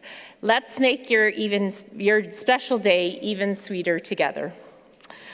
Loved ones, you will be able to meet your graduate at the alumni welcome event after they have picked up their degree, and we ask that only graduates enter the degree distribution area. Following the singing of our national anthem, the academic procession and the graduate procession will exit the hall accompanied by music performed by local Indigenous artists.